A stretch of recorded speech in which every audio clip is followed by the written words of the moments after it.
The exciting story of the main character, a young boy, began in bed when he told his two daughters-in-law not to approach him. One of the girls was perplexed as to why he called them daughters-in-law, because from now on, he should call them his wives. The second girl told our hero to be a good boy and promised to teach him everything if he did not understand something. It all started with a series of mysterious murders. Ye Zhengguo was killed in the Northern District on July 28th at the age of 48. His body was never found. Ye Zhenhua and his brother Ye Xinbang, both aged 43 and 34, were killed on the same day, and their bodies were never found. The other family members, Ye Xincheng and Ye Lingtian, disappeared in the southern district of Yixuanwu on the same day, and their remains were never found. The youngest brother, 26-year-old Ye Zhengguo, was also killed on July 28th, but no body was found. The action unfolded during the funeral of 6 brothers. In a spacious hall for the wake gathered a lot of people in black suits. Dan Kingdom's 3-star general Nin Yu went to comfort the Yi family elder and said that the enemy's plan was too treacherous. Ye Changfen family head turned around and told Nin Yu that it wasn't his fault since the Ye family members didn't expect to face a peaceful old age anyway. The old man had never thought that people's treachery could outweigh the dangers of the battlefield, and someone was clearly targeting his family. Suddenly, a stuffed pig rolled right under the feet of an elderly man, and someone shouted that his toy should not be touched. A second later, the main character, trying to catch his favorite toy, tripped and fell to the floor right under the feet of his grandfather. The jade amulet that was hanging around the boy's neck activated at this moment, and it began to emit a bright, warm light. The main character, the youngest son of this family named Ye Fan, grabbed the toy and thanked his grandfather for helping him stop the pig. Grandpa smiled, ducked down, and held out his hand to help his grandson up quickly, clearly embarrassed for the stupid kid. Only this old man and little Fan are left of the Ye family, so to continue the bloodline, our hero will have to marry a girl from the Xuan family. The elderly man furrowed his brows and firmly stated that the Ye family would never fall. The funeral guests began to whisper, discussing silly little Fan, who used to be a true genius who managed to break through to the master-teacher stage at the age of 15. 5 years ago, the main character was completely different. Everything changed after a car accident that turned him into a fool. The accident had turned Ye Fan into a completely different person, turning him into a stupid kid who was now standing there in disbelief, scratching his head and drooling. People could understand why the eldest daughter of the Xuan family was still willing to marry him, despite losing her mind, because Ye Fan was very strong before. Second uncle Yufei, Zhuan Zhengguo, and Xuan Yufei burst into the hall. The uncle was against his niece ruining her life and marrying Ye Fan. On behalf of the entire Zhuan family, the man announced that they were breaking off their engagement, which meant that the wedding between Yufei and Ye Fan would not take place. The head of the Ye family was discouraged. Because this was his hope of procreation, the old man turned pale and sweated with anger. The news so shocked the old man that he began to lose consciousness. Our hero was afraid for his grandfather and picked him up so that he did not fall. The boy asked Yufei why she had upset his grandfather and if she didn't want to be his wife now. The head of the family asked Yufei what happened, because even after what happened to his grandson, the girl did not leave him. Zhuan Yufei clearly wasn't happy to break off the engagement, but she hesitated and couldn't find the words to reply to the elderly man. The uncle intervened and stated that there were only a few remnants of the Ye family left, and they were willing to marry earlier when they were still alive. Ye Kangfen accused Xuan Zhengguo of worshipping the strong and pushing the weak around with their noses in the wind. Yufei, looking down with sad eyes, personally told the guy that she couldn't marry him, and our hero was at a loss because they had fun playing together. Suddenly, a girl in high heels rushed into the hall and said that she was ready to marry Ye Fan if Yufei didn't want to do it. Everyone was shocked to see the brides of Yi family's eldest and 7th sons, who are Ye Fan's daughters-in-law, standing in front of them. Attending the funeral of their suitors were the 3-star Valkyrie Dawn and the head of the Southwest Pharmaceutical Company, the eldest daughter of the Su family. One of our hero's daughters-in-law proudly introduced herself to the dumbfounded audience as the Ye family's eldest daughter-in-law named Yu Linglong. The second girl waved her long hair and introduced herself to everyone as the 7th daughter-in-law of the Ye family named Su Yixue. The girls approached the bewildered Ye Fan and simultaneously declared that they were willing to marry him to continue the Ye family line. Zhuan Yufei and her white-haired uncle were shocked when they heard this. The girl covered her mouth with her hands and the man screamed with his mouth wide open. The guests were shocked that all 7 girls acted so boldly, and being true goddesses, they helped save the face of the Ye family. Unexpectedly, the main character felt a heat in his chest. It was because of the amulet that kept emitting light. The jade amulet began to glow. It began to emit bright rays of light and cracks appeared on its surface. This meant that Ye Fan, after 5 years, had finally broken the seal and reached the venerable warrior stage. 5 years ago, when he was training to break through, he was attacked, causing his 2 souls and 6 spirits to split apart. The main character remembered the events that occurred 5 years ago. Then the guy only had time to move his eyes before the car accident. Yifan was hit by a huge yellow truck, which knocked the protagonist down. The driver of the car did it intentionally. A strange twist of fate led to the fact that most of the soul of our hero was enclosed in a jade amulet. Bright yellow stripes, which were part of the main character's soul, were absorbed into this amulet after a car accident. It turned out that this amulet contained countless scriptures that gave Ye Fan's soul the opportunity to train. Without outside help, he could only wait for the amulet's effects to wear off before returning to his body. And now he was back, but all his uncles and brothers were dead, and now he was wondering who was behind it all. Now that Ye Fan has returned to his body and is at the venerable warrior stage, he will find the culprits and make them pay with their blood. Xuan Zhengguo cried with laughter and pointed at our hero, calling him a moron, and predicted that all these daughters-in-law would remain widows. Yu Linglong stood up for our hero and told the man that this was an internal matter of the Yi family and it had nothing to do with him. Yifen knew that it was not worth talking about regaining his mind and strength right now, because this way the enemies would attack with all their might and many people might get hurt. He decided that he would have to play dumb for a while longer, so he hugged Yu Linglong and asked if Big Sis would play with him. Yu Linglong decided to address the head of the Yi family. The elderly man stared at the girl with dumbfounded eyes. The girl said that from now on she is the bride of the sole heir, so the rest should be left to her. The elderly man didn't mind, stuttering as the head of the Ye family gave the girl permission to take control of the situation. As Ye Fan's wife, Yu Linglong, went to Xuan Yufei and announced that her engagement to Ye Fan was over. Xuan Yufei didn't argue. The girl looked down at the floor and replied that she was sorry. Ye Fan decided not to pursue those who had abandoned him, but he was sure that they would regret their decision when he returned the Yi family's power and glory. Soon, in the ancient temple, someone reported to Elder Zhang that the Ye family's funeral was over. Everything went smoothly, and Ye Changfeng didn't do anything strange. The guy asked the elder what to do with the daughters-in-law who dared to become Ye Fanu's wives by publicly announcing it at the funeral. Kneeling in front of the Buddha statue, Elder Zhang replied that it was necessary to kill chickens to scare the monkey. The young man acknowledged the elder's point and said that the young master of the Zhao family was infatuated with Su Yishui and he would be happy to win her heart. Elder Zhang said that he didn't care if Ye Fan was still alive or not, as long as this kid had no mind. However, there was one problem, and the man tore his wooden rosary in anger before telling his subordinate about it. In a sinister voice, Zhang ordered the young subordinate to take Ye Fan's life if he acted out of the ordinary. The next action unfolded on the street after the Ye family's farewell ceremony. Grandpa thanked the girls for visiting. The head of the family announced the end of the funeral and said that everyone can leave because the Ye family does not delay them. Yu Linglong wanted to continue the conversation that was in the hall and once again stated that she and the rest of the daughters-in-law wanted to marry Ye Fan and continue the Ye family's bloodline. The older man turned around, looked at the girl with puzzled eyes, and asked why they were doing this. Linglong firmly stated that their decision was final, and from now on, each of the 7 of them would take turns accompanying Ye Fan. Ye Fan blushed and sweated when Linglong stated that each of the 7 daughters-in-law should give birth to as many heirs as possible for the Ye family. The bewildered guy wondered if he was really a baby factory for them now, and Linglong turned to Ye Fan. Starting to suspect something, the girl said that she had just sensed fluctuations in the guy's aura, and this made Ye Fan tense up. The girl covered her face in frustration, realizing that she was just imagining it when Ye Fan started acting like a fool again, shouting about a terrible revenge. Yu Linglong grabbed our hero's cheeks and said that the guy should remember something, whether he understands it or not.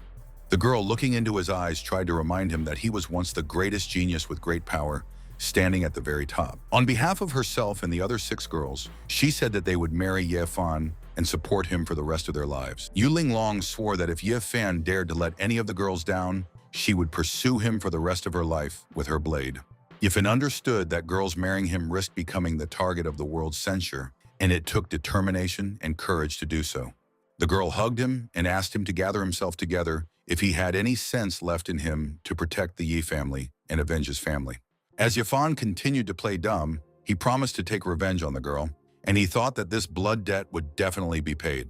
A worried Su Yishui walked up to them and asked Linglong if she was putting too much pressure on the guy, since his mind hadn't recovered yet. Linglong asked her not to worry, as she had already contacted Lei Xiangke the great Sia Saint healer, who would take care of Yefan. There was hope in Grandpa's eyes because if the great healer did this, it could really save his little fan. Yifan could see that Grandpa's internal injuries were very serious, and if something wasn't done, his days were numbered. Our hero began to feel elated and excited about the upcoming treatment, and Lin Long was confused, not understanding what was wrong with his aura. Su Yekshu walked up to the guy, patted his face and told him not to worry, promising that he would recover and they would have many healthy children. Lin Long suddenly walked up to Su Yixue, who was hugging our hero, and pushed her forward with her hand. Yixu lost her balance and fell on Ye Fan. The girl blushed and asked the second daughter-in-law to be careful. The girl offered to go back to their agreement and stated that Yixue would accompany our hero for a month. Ye Fan and Yixue blushed in embarrassment, while Grandpa burst into tears of joy and thanked the beautiful girls. Lin Long laughed and said that they were a family after all, and the head of the family sternly addressed Ye Fan. The head of the Ye family walked up to his only grandchild and punched him in the chest, causing him to swallow. He looked at his grandson sternly and told him to take care of this girl and not to anger his grandfather, whether he would return to normal or not. Still playing the fool, Yefan mumbled and replied that the girls were now his wives, so he would love them all. Yefan decided to keep his family in the dark for the time being, and Su Yixue smiled and said that it was time for her to get her boyfriend out of here. The girl said that Zhao Tianlong is hosting a business banquet, and this is a great opportunity for Yefan to go out.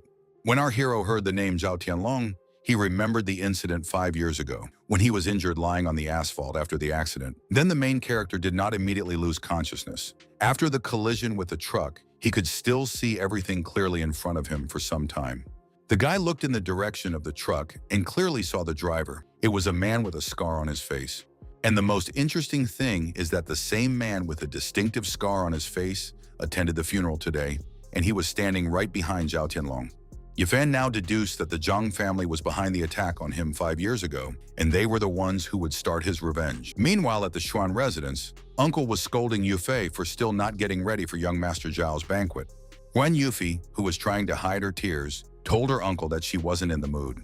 Zhengguo, realizing that the girl was suffering for that idiot Yefan, shouted that the Ye family was finished, and Lin Long and the others became his brides to save face.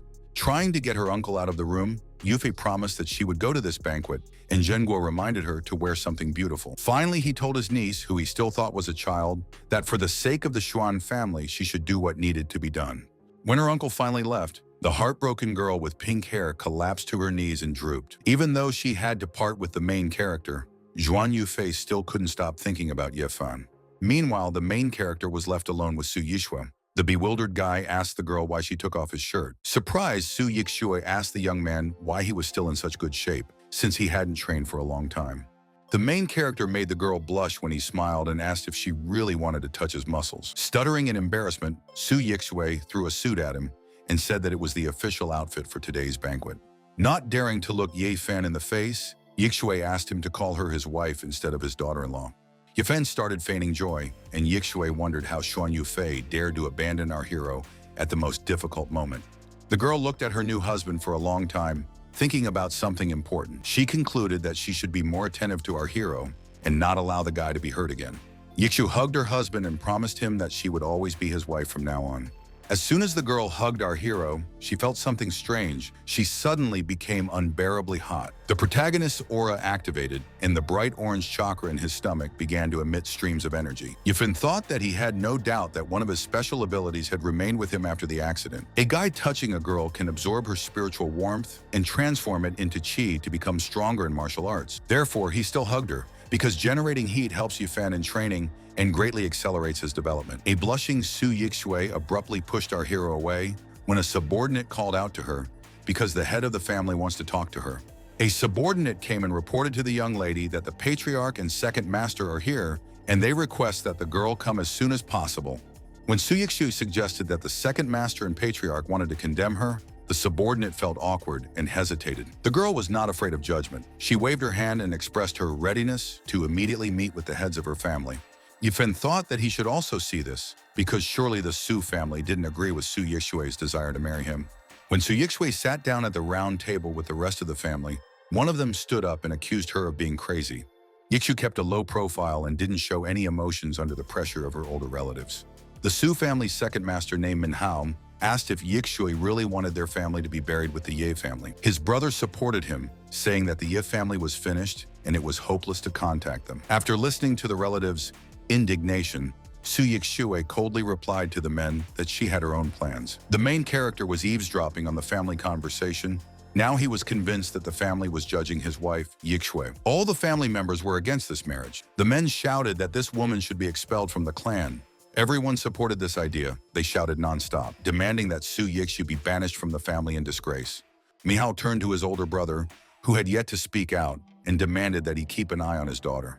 The man with the mustache was perplexed when the head of the family made a hand gesture, forcing him to close his mouth. Contrary to the opinion of the whole family, the head of the family named Honhai said that he supports the decision of his daughter. The girl beamed with joy when her father took her side and protected her from evil relatives.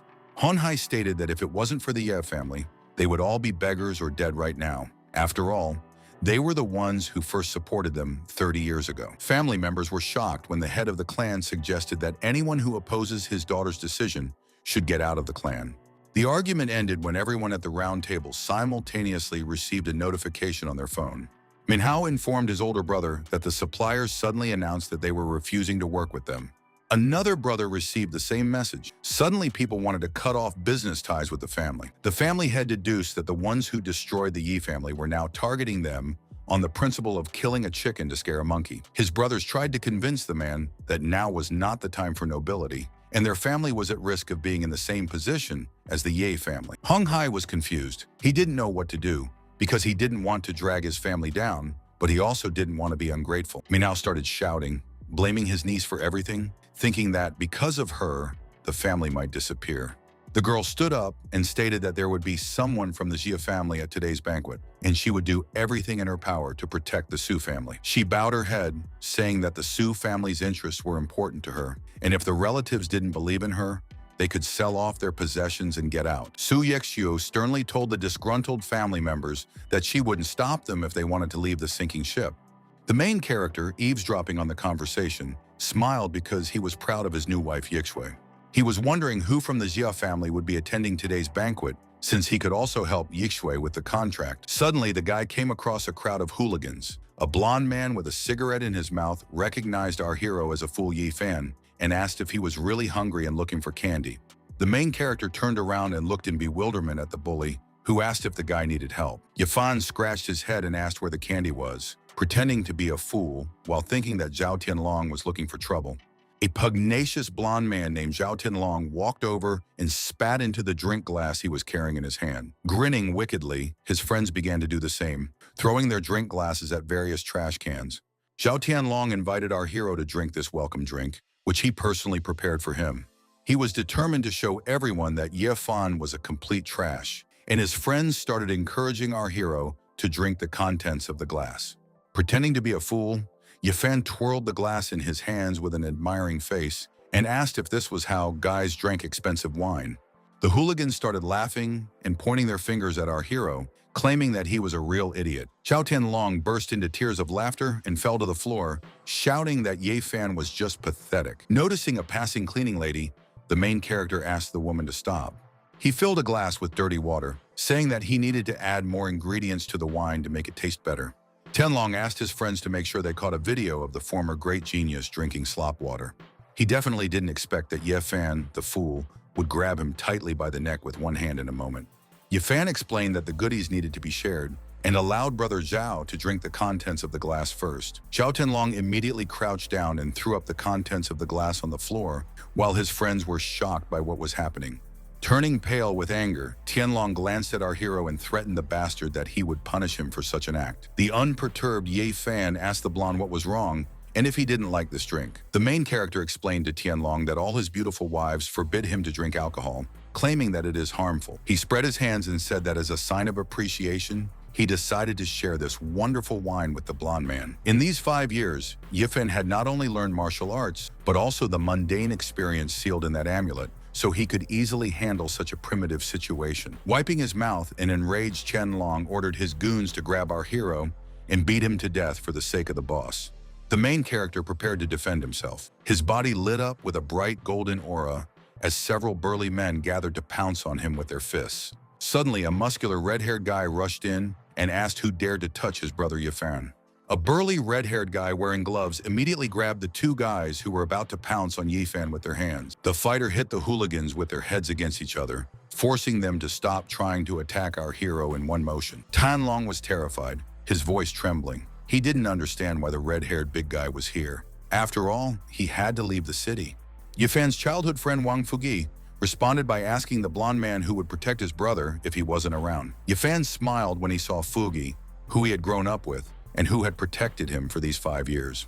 The frightened guy tried to convince the boss that it was better not to mess with Wang Fugui because he was one of the strongest in the city. Wang Fugi stopped and crossed his arms, allowing the rest of the scoundrels to leave the room while the other two were already unconscious on the floor. Tianlong made up his mind not to get involved in the fight, and he turned around and left, calling for the only still intact subordinate to follow him. Grimacing with anger, Tianlong thought that he would definitely get Su Yixue sooner or later, since Fugi wouldn't be able to protect Yifan forever. The main character looked at his best friend with a smile, and the big red-haired man told Yifan that he was just something. Wang Fugi hugged his friend tightly and said that Yifan would be happy if he was in his right mind, because 7 charming beauties want to marry him. Panting in his friend's tight embrace, Yifan was outraged, wondering who Wang Fugi thought he was. The main character was at a loss when Wang Fugui put his hands on the guy's shoulders and gave him a strange look. Suddenly, the big red-haired man raised his eyebrows, sensing something strange as he stared at his best friend in silence. Yifan didn't understand what was going on when his childhood friend closed his eyes and started sniffing the guy. Wang Fugi looked at the guy suspiciously and asked if he had recovered because there was something wrong with his aura. Fortunately, someone intervened in time, and Yifan turned around when a girl called out to him.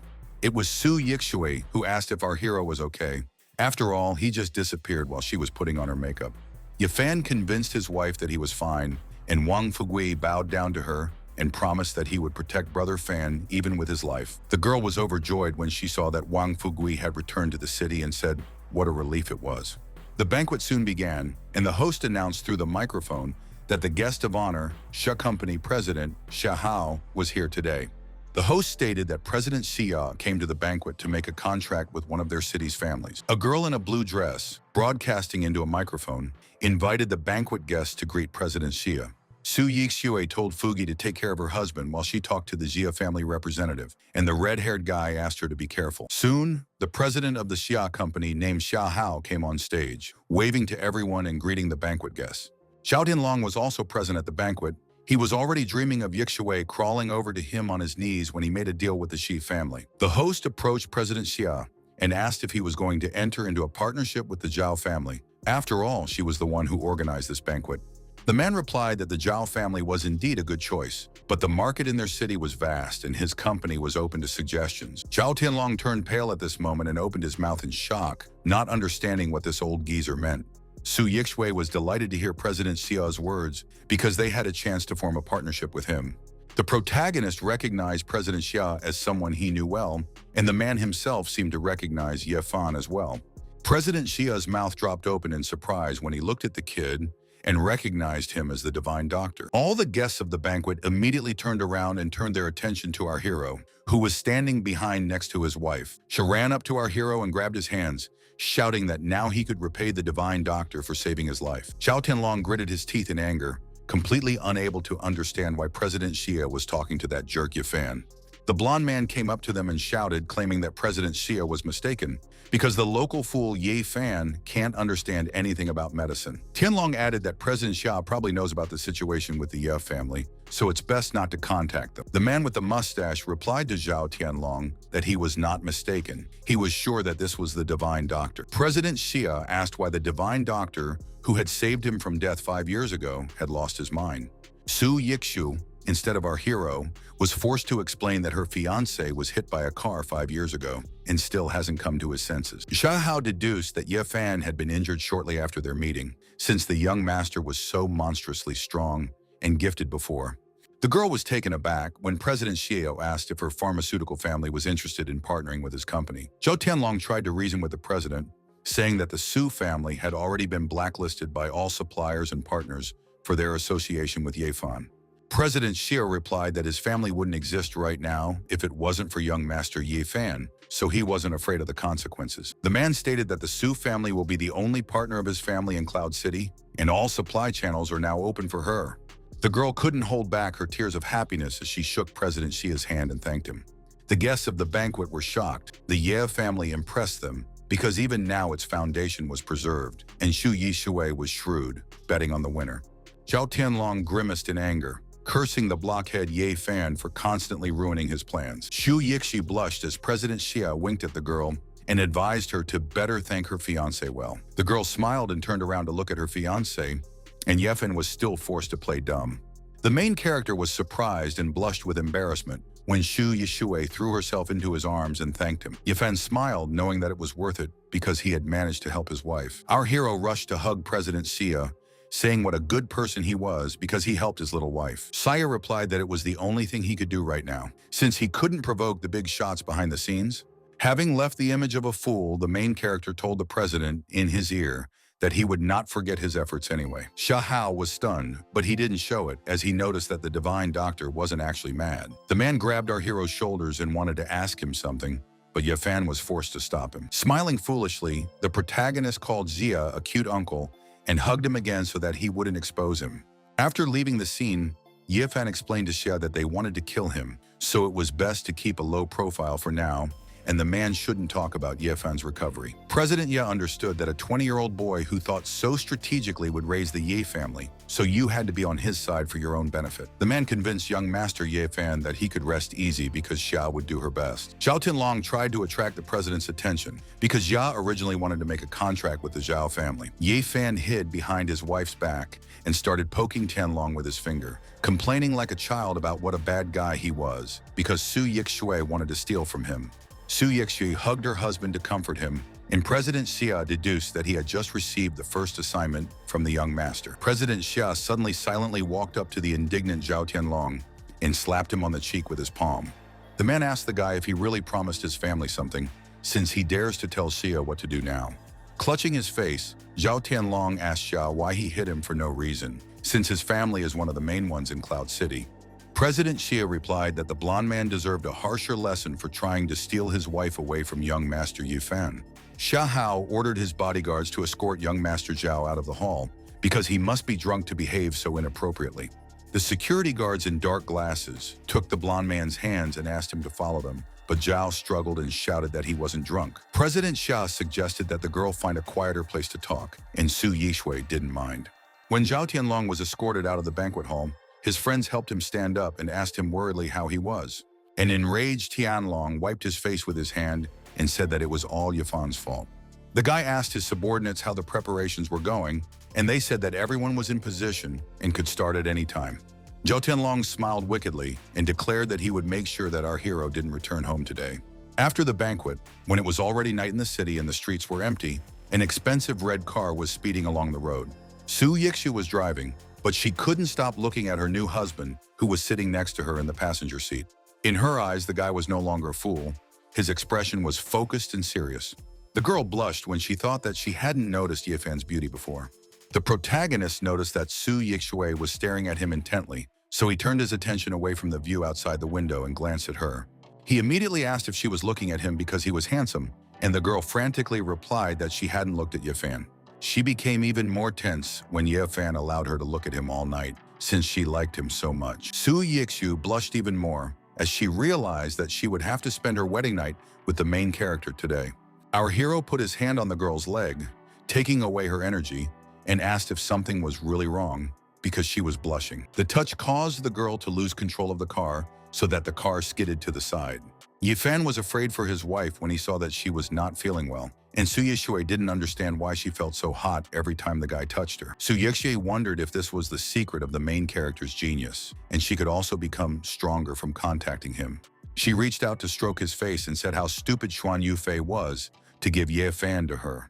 A happy Ye Fan hugged the girl and acknowledged that he now belonged to her, and Su Yixue was sure that their son would be beautiful. Our hero's expression changed abruptly, and he looked away, frowning as he sensed some danger. Ye Fan told the girl that he needed to go to the toilet, and Su Yixue allowed him to get out of the car. Finally, he warned the girl that he might be late and walked away from the car while Su Yixue waited for him inside. It turned out that someone had been following Ye Fan and his wife all this time, and the pursuers saw that our hero got out of the car. The pursuers turned out to be Zhao Tianlong and his subordinates. The blonde ordered the gang to follow Ye Fan to deal with him in the bushes. Zhao Tianlong and his friends began to wander through the night forest with bright lanterns to find the main character. Tianlong was starting to get angry because they hadn't found Ye Fan yet, and he didn't understand where he had gone in such a short time. The blonde stopped talking when he saw a tall guy in a burgundy suit who looked very much like Ye Fan in front of him. Zhao Tianlong, without thinking, walked up to this guy and put his hand on his shoulder, shouting that Ye Fan was finished now. When the guy turned around, he looked at Tianlong quizzically and replied that he wasn't Ye Fan at all. Tianlong believed this and asked the strange guy if he had seen a person dressed like him nearby. The guy with the freckles on his face replied that he had just seen a man in the same clothes rush towards the cliff. Zhao Tianlong went ahead and called for his team to take Ye Fan's life and kidnap Su Yixue after him. When Tianlong and his muscular henchmen left, a smile appeared on the mysterious freckled guy's face. The blonde man and his friends split up to search every bush in the forest with their lanterns, but they didn't find Ye Fan. Young Master Zhao started to get angry and swear, thinking that the guy in the burgundy suit had tricked them. The mysterious guy came up from the back and said that he didn't tell a lie, but Ye Fan asked me to tell them something. Annoyed, Zhao Tianlong turned around and asked the guy what the main character had asked him to pass on.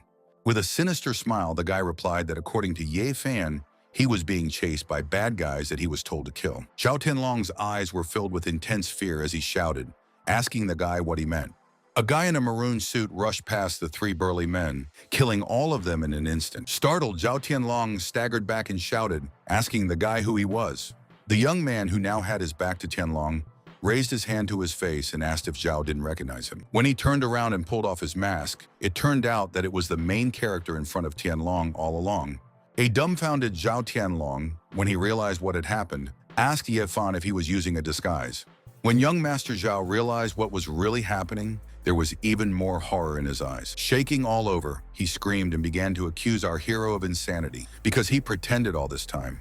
Zhao Tianlong knew that he was finished because Ye Fan had definitely surpassed the master-teacher stage in these 5 years. The protagonist smiled and replied that Zhao's misdeeds probably didn't end with humiliating Ye Fan and trying to steal his wife away from him. Ye Fan pointed at his partner, a guy with a scar on his face, and said that he clearly remembered the man who drove that car 5 years ago. The scarred man fell to his knees in fright and begged the young master for mercy, saying that he was only following the orders of the Zhao family. The main character did not spare the scoundrel. He hit him with a fist loaded with incredible force. Zhao Tianlong's partner flared up like a match after a single blow from our hero, and the blonde himself collapsed on the ground from fright. Trembling in fear, Tianlong asked Ye Fan what this devil art was and how it managed to turn a person into ashes. Ye Fan replied that his martial arts attribute was fire and he could burn to ashes, so he suggested that Tianlong try it out as well. Our hero thought that the main thing here is the flame burning inside him. Thanks to him, he can demonstrate such miracles. Tianlong admitted that he was wrong and admitted that he didn't want Ye Fan dead. It was just that a big shot hired the Liu family from the capital to put pressure on Zhao through them. Looking at Tianlong with disdain, the protagonist asked who the Liu family from the provincial capital was. A picture popped up in the guy's head. He remembered the people who belonged to this family. Ye Fan knew that Elder Liu was his grandfather's most loyal subordinate before, so he didn't expect such a betrayal. Zhao Tianlong, trembling with fear, confessed that the Liu family were also only mercenaries, and that the even more powerful Shankin family was behind everything. Enraged, Ye Fan grabbed the terrified blonde man by the throat and demanded to know who the big shot from Shangxin was. Tianlong replied that all he knew was that in their cloud city, that family was served by his Zhao family, as well as Wan and Li. When Ye Fan lifted the boy off the ground with one hand, Tianlong begged for his life and promised that he wouldn't tell anyone. The protagonist grinned and asked Zhao Tianlong if he would really keep the secret. Young Master Zhao held up 2 fingers and stammered as he swore to our hero that he would keep quiet. Without replying, Ye Fan used his firepower to deal with Zhao Tianlong with a single swing of his hand. While his hand was still burning, Ye Fan coolly apologized to Zhao and explained that his face was lying. As he left, he listed in his mind all the families he would have to deal with, the Zhao, Wan, Li, and Liu families. Walking back through the dark forest, Ye Fan saw his worried wife getting out of the car to look for her husband. Su Yixue looked scared because Ye Fan had been missing for a long time, and she shouted, asking where little Fan was. Ye Fan smiled because he remembered that Su Yixue was afraid of the dark and mice, but she dared to come here for him. Smiling foolishly, he approached his wife and reported that he had already finished his business. Worried, Su Yixue asked the guy where he had been for so long, and if he was feeling ill.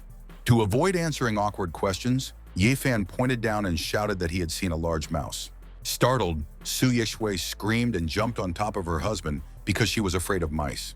The main character calmed her down, saying that the mouse had already run away, and then complimented his wife because she smelled nice. Su Yixue blushed in embarrassment and called Ye Fan a little scoundrel because he had deliberately scared her. Our hero took his wife in his arms and offered to take her to the car because there are a lot of mice running around in the forest. Yixue was embarrassed but didn't resist, and soon after, Ye Fan came out of the forest and brought his wife to the car. There were still people in the car that was parked nearby. They didn't understand where their master Zhao was and how this brat managed to get out of it. 3 bodyguards in black suits ran out of the car and started shouting, trying to find their boss. Soon, there was a commotion in the Zhao family's mansion because the news that the young master was missing came out.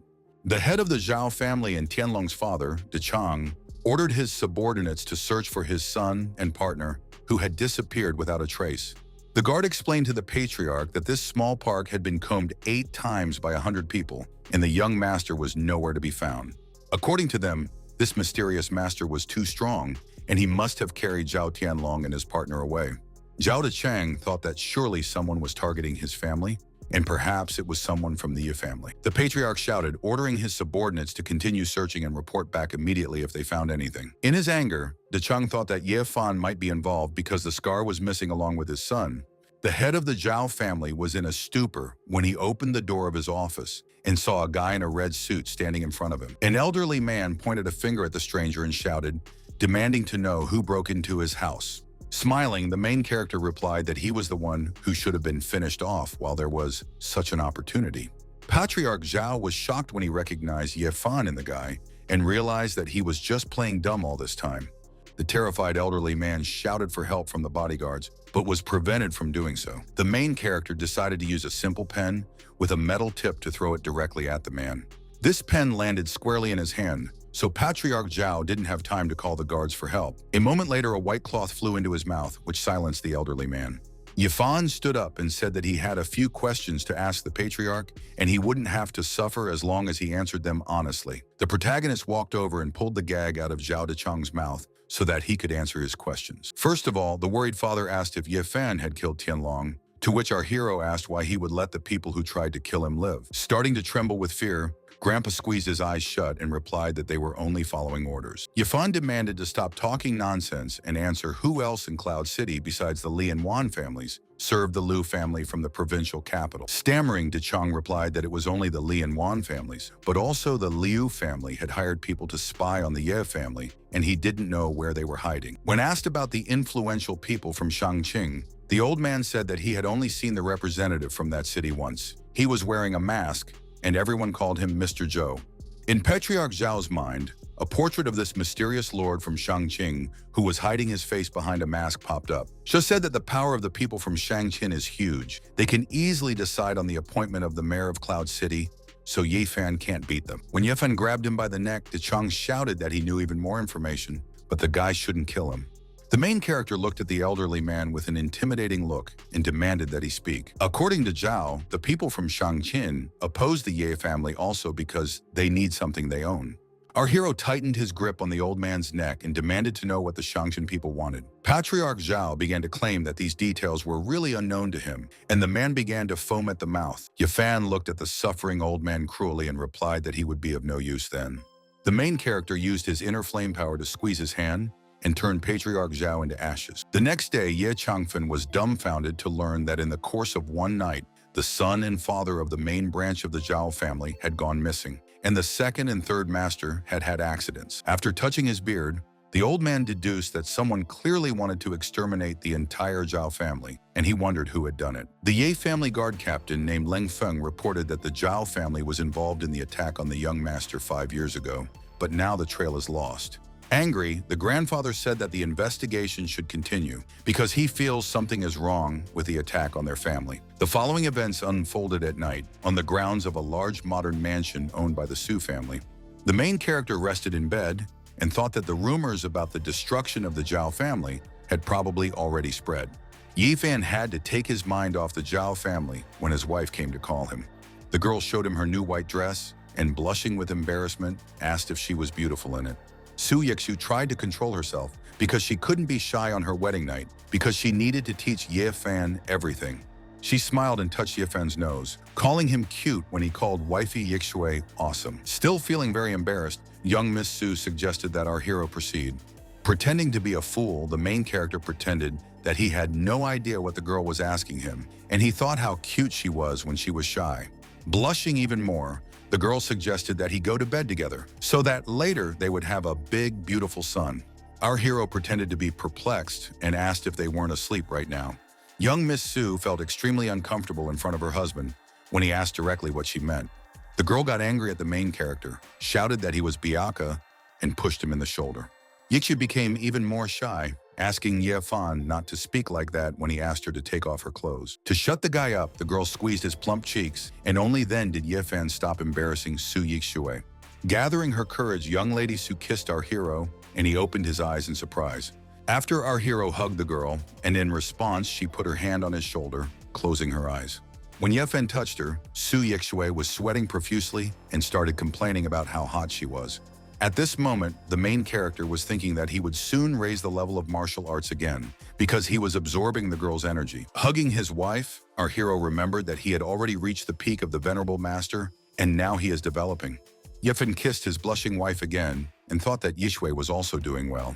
At this time, 2 guards were standing outside the mansion, and one of them said that Ye Fan's stamina was stronger than in the old days. The second guard laughed and told his partner that Yixue was also lucky, and they would make a great match if Ye Fan came to his senses. Looking lovingly at his sleeping wife, Ye Fan mentally thanked her for not abandoning his family at a difficult time.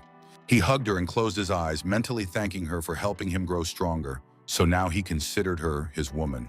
The following actions took place in a luxurious mansion that belongs to the Shu family. It was night outside. Ye Changfeng's adopted grandson and the eldest son of the Shu family named Dong came running to his father in a panic and asked if he had heard about the Zhao family. The head of the Shu family named Zhang ordered his son to keep quiet when he suggested that Ye Fan might be behind it. The bearded man turned around and explained to the guy that this was not a case that could be talked about so easily. He stated that the Ye family were their benefactors, so they should be happy if Ye Fan really recovered. Dong was afraid that Ye Fan would then find out that the Shu family was behind the takeover of the Ye family's assets while it was in decline. For these words, the head of the family slapped his son in the face and again ordered him to shut up.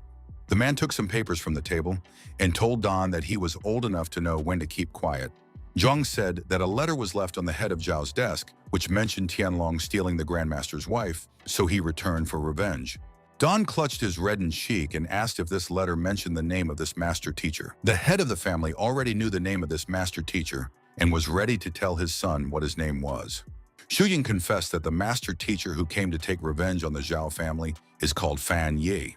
Dong scratched his head and confessed that he had never heard of this name, and his father replied that the most important thing was to consider the strength of this Fang Ye. The blond boy tensed as he realized what the head of the family meant by those words. Zhang patted his son on the shoulder and said that it was worth finding this Fang Ye because their Zhu family had an interesting proposition for him.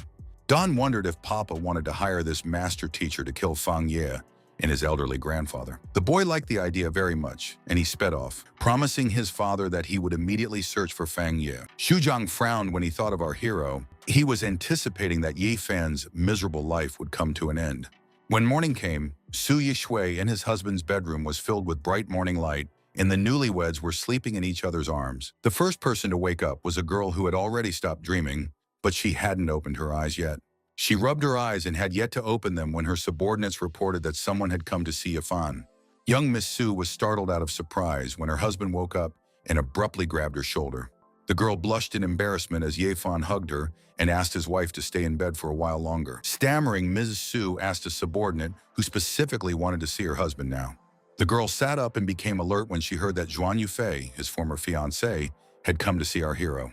Su Yixue started pinching her husband's cheek out of jealousy. The guy started screaming and complaining about the pain. Young Mistress Su puffed out her cheeks in resentment and reported that Ye Fan's ex-fiancé had come to see him. Ye Fan hugged his wife and offered to kiss her, assuming that his wife was jealous, and she turned her head away resentfully. He offered to meet Yufei together if something was bothering her, and she was willing to do it for the sake of protecting her husband. When our hero and his wife got dressed, they went outside together to meet Xuan Yufei on the street. Xuan Yufei was already waiting for them outside, and she froze and opened her mouth when she saw her former lover. There was sadness in her eyes because Ye Fan and his new wife really looked like a real couple. Su Yixue asked the girl why she had come here, and did she really just want to make fun of Ye Fan? After all, she had already broken off the engagement. Yufei came over and confessed that she had come to apologize to Ye Fan. After all, breaking off the engagement wasn't her decision, but her uncle's. The main character knew very well that his former fiancée, Yufei, was really a weak-willed person who was easy to control. They hadn't even had a chance to talk before someone arrived and started calling Xuan Yufei. It was Li Yunyang, the eldest son of the Li family from Yuncheng, who came with flowers and confessed that he had searched the girl. Smiling, he grabbed her hand and asked her to get in the car because they were supposed to go to the movies together. Xuan Yufei wasn't happy about his appearance. She got angry and shouted, asking if it was her uncle who told him about her location. Yifan tensed up because he was going to forgive Xuan Yufei, but now she decided to contact the Li family. He clenched his fist in anger because the Li family had participated in the attack on his family, which meant that Xuan Yufei was also his enemy now. Su Yexue looked at her husband in silence, seeing that the guy was visibly upset about meeting his ex-fiancé. She understood that Ye Fan must be heartbroken because the ex-fiancé was here with a new boyfriend. The girl got angry and shouted, asking Xuan Yufei if she didn't come here to apologize to Ye Fan. Su Yixue chided her husband's ex-fiancé for coming here to show off her new boyfriend. The enraged young lady identified herself as Ye Fan's woman and demanded that Yufei stop bothering her husband. After Su Yixue decided to prove it in action, she grabbed her husband's face while he stood silently, not getting involved in the quarrel. Ye Fan blushed and opened his eyes wide in surprise when Yixue dared to kiss him in front of Yufei. Xuan Yufei's eyes filled with tears as she covered her mouth and tried to assume that Ye Fan and his wife were really a couple already. Su Yixu finally stopped kissing her husband, a mysterious smile appearing on her face. The girl gave Yufei a haughty look and confirmed her guess, telling her to get out of here if she understood the situation. Pretending to be a fool, Ye Fan hugged Yixue, laughed, and told Yufei that it was okay for her to refuse to be his wife since he already had a new one. To make it even more painful for his ex-fiancée, he called Yixue a much more beautiful wife, and this is just one of the 7. Xuan Yufei, crying because of a broken heart and backing away, told our hero that she understood everything. The pink-haired girl finally said that it was enough for her, that Ye Fan was satisfied and wished him happiness. Yufei, tears rolling down her cheeks, tried to leave, but Li Yunyang shouted to stop the girl. The main character, having embraced his new wife, just stood silently and watched the drama unfold in front of him. Xuan Yufei struggled out of Li Yunyang's grasp and tried to leave, yelling at him to get behind her, and the guy dropped the bouquet from his hands. The girl walked away, but Li Yunyang didn't give up. He ran after her, begging her to wait for him. The main character watched her go, finally telling Yufei that some mistakes couldn't be fixed. The following events unfolded at the Liu family residence in the provincial capital, where they learned that Xia Hao had lost his mind.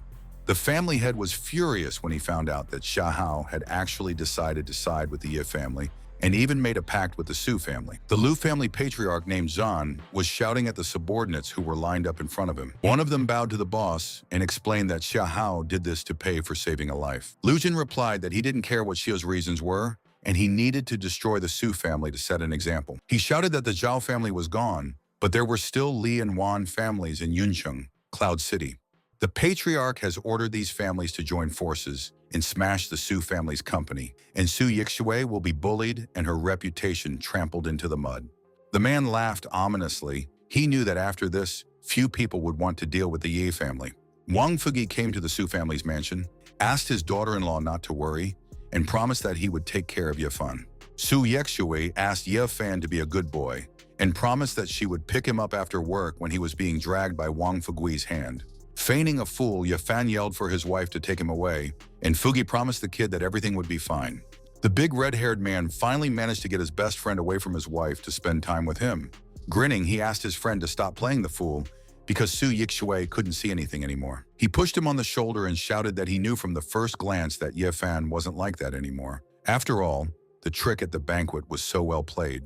Wang Fugi assumed that the destruction of the Zhao family was also Ye Fan's doing, and that the guy had become even stronger. The main character knew that his friend was very shrewd, but he couldn't drag him into this because the Ye family had too many enemies.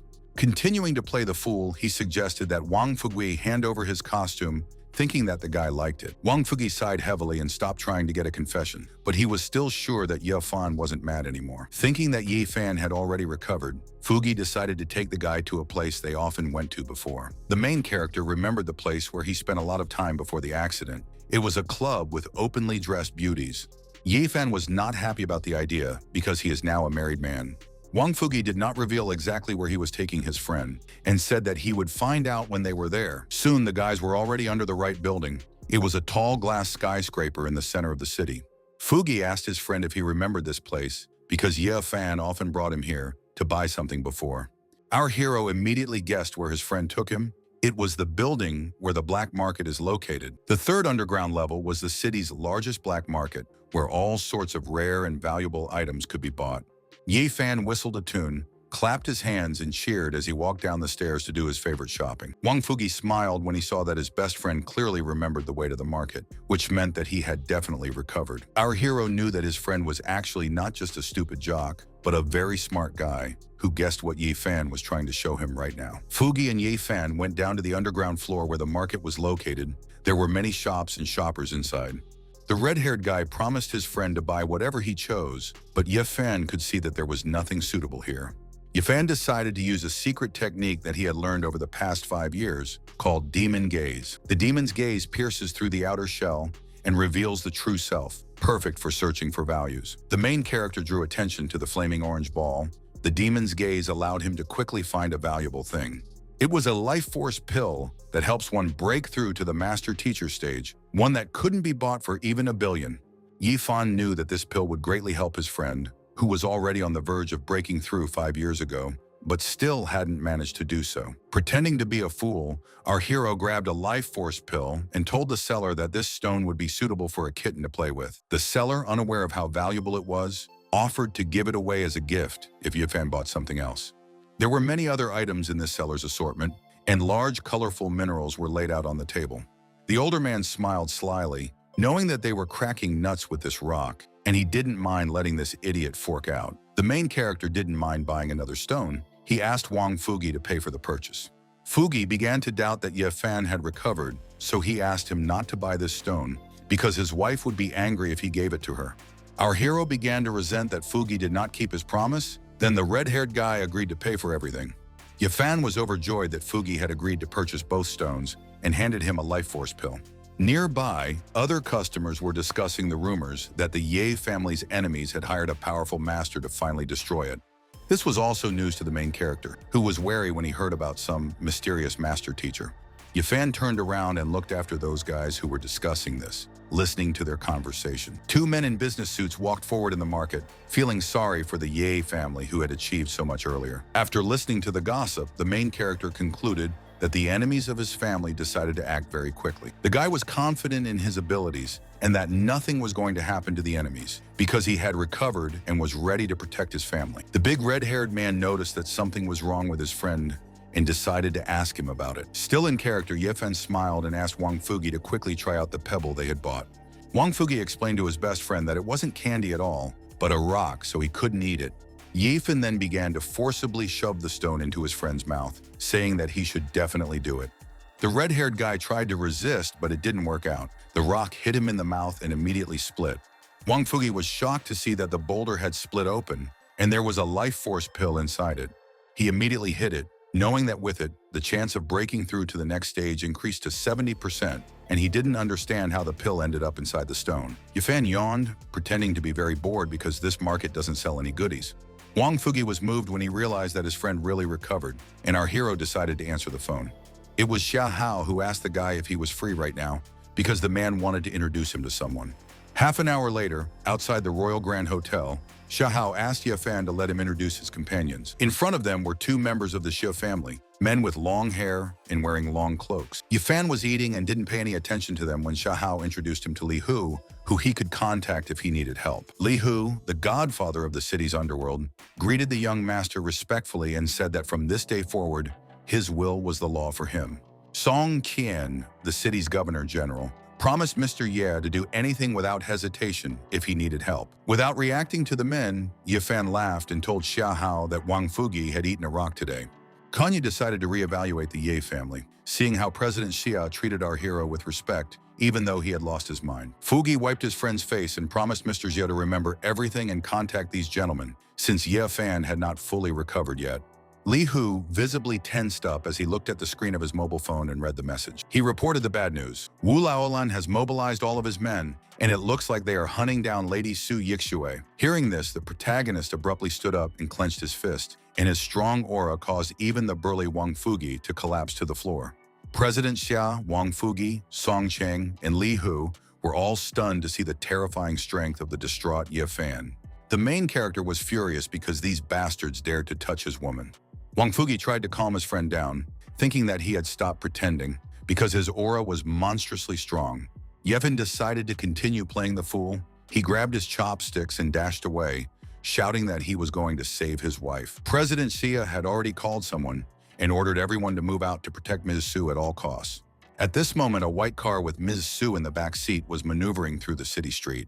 The bodyguard reported to Ms. Su that the pursuers were catching up with them and they couldn't get away from the cars. Su Yixio, who was already injured, tied up her torn dress and shouted, ordering the guards to continue moving. The girl firmly stated that it was better to lose her life than fall into the hands of these bastards. The driver of her car did not manage to break away from the pursuers. A black SUV collided with a white car. The driver in dark glasses started to panic because the pursuers started ramming their car. To escape from the pursuers, the man had to turn sharply into a narrow alley. He shouted at the others to be careful because the driver had to stop abruptly. They seemed to be at a dead end. The driver saw that there was a passageway on the side, but the car was too big to squeeze through. The bodyguard shouted at young Miss Su to escape through that passageway while they covered her up. Su Yixu was against it because there were too many pursuers, but the guard insisted because it was their turn to repay the debt to the Su family. The guards, armed with pistols, hid behind the car and told the girl to run, and the pursuers also got out of their cars. The girl, left with only one guard, shouted to them to take care of themselves and promised to send people to help them. Young Lady Su was in a stupor when she heard a loud crunch and noticed that her only guard had been taken out of life. Su Yixu was left alone with two armed men who laughed ominously in her face.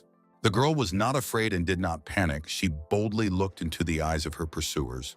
She only started to panic when one of the bastards approached her and held out his hand. The driver of her car noticed that they were trying to grab her and shouted to the pursuer to get away from the mistress. The bespectacled man became alert when he heard another voice asking what they were doing here. He saw a whole crowd of big men in front of him who were ordered to attack all together to deal with the guards and deal with the girl. At the head of this gang was a muscular blonde man with a scarred face named Wu Laolun, who was holding a sword at the ready. Wu Laolong's henchmen immediately pounced on Su Yishui's guards at the leader's order and pinned them to the ground. Wu Laolun himself approached the girl and told her to stop resisting and lose her life quickly and without much pain.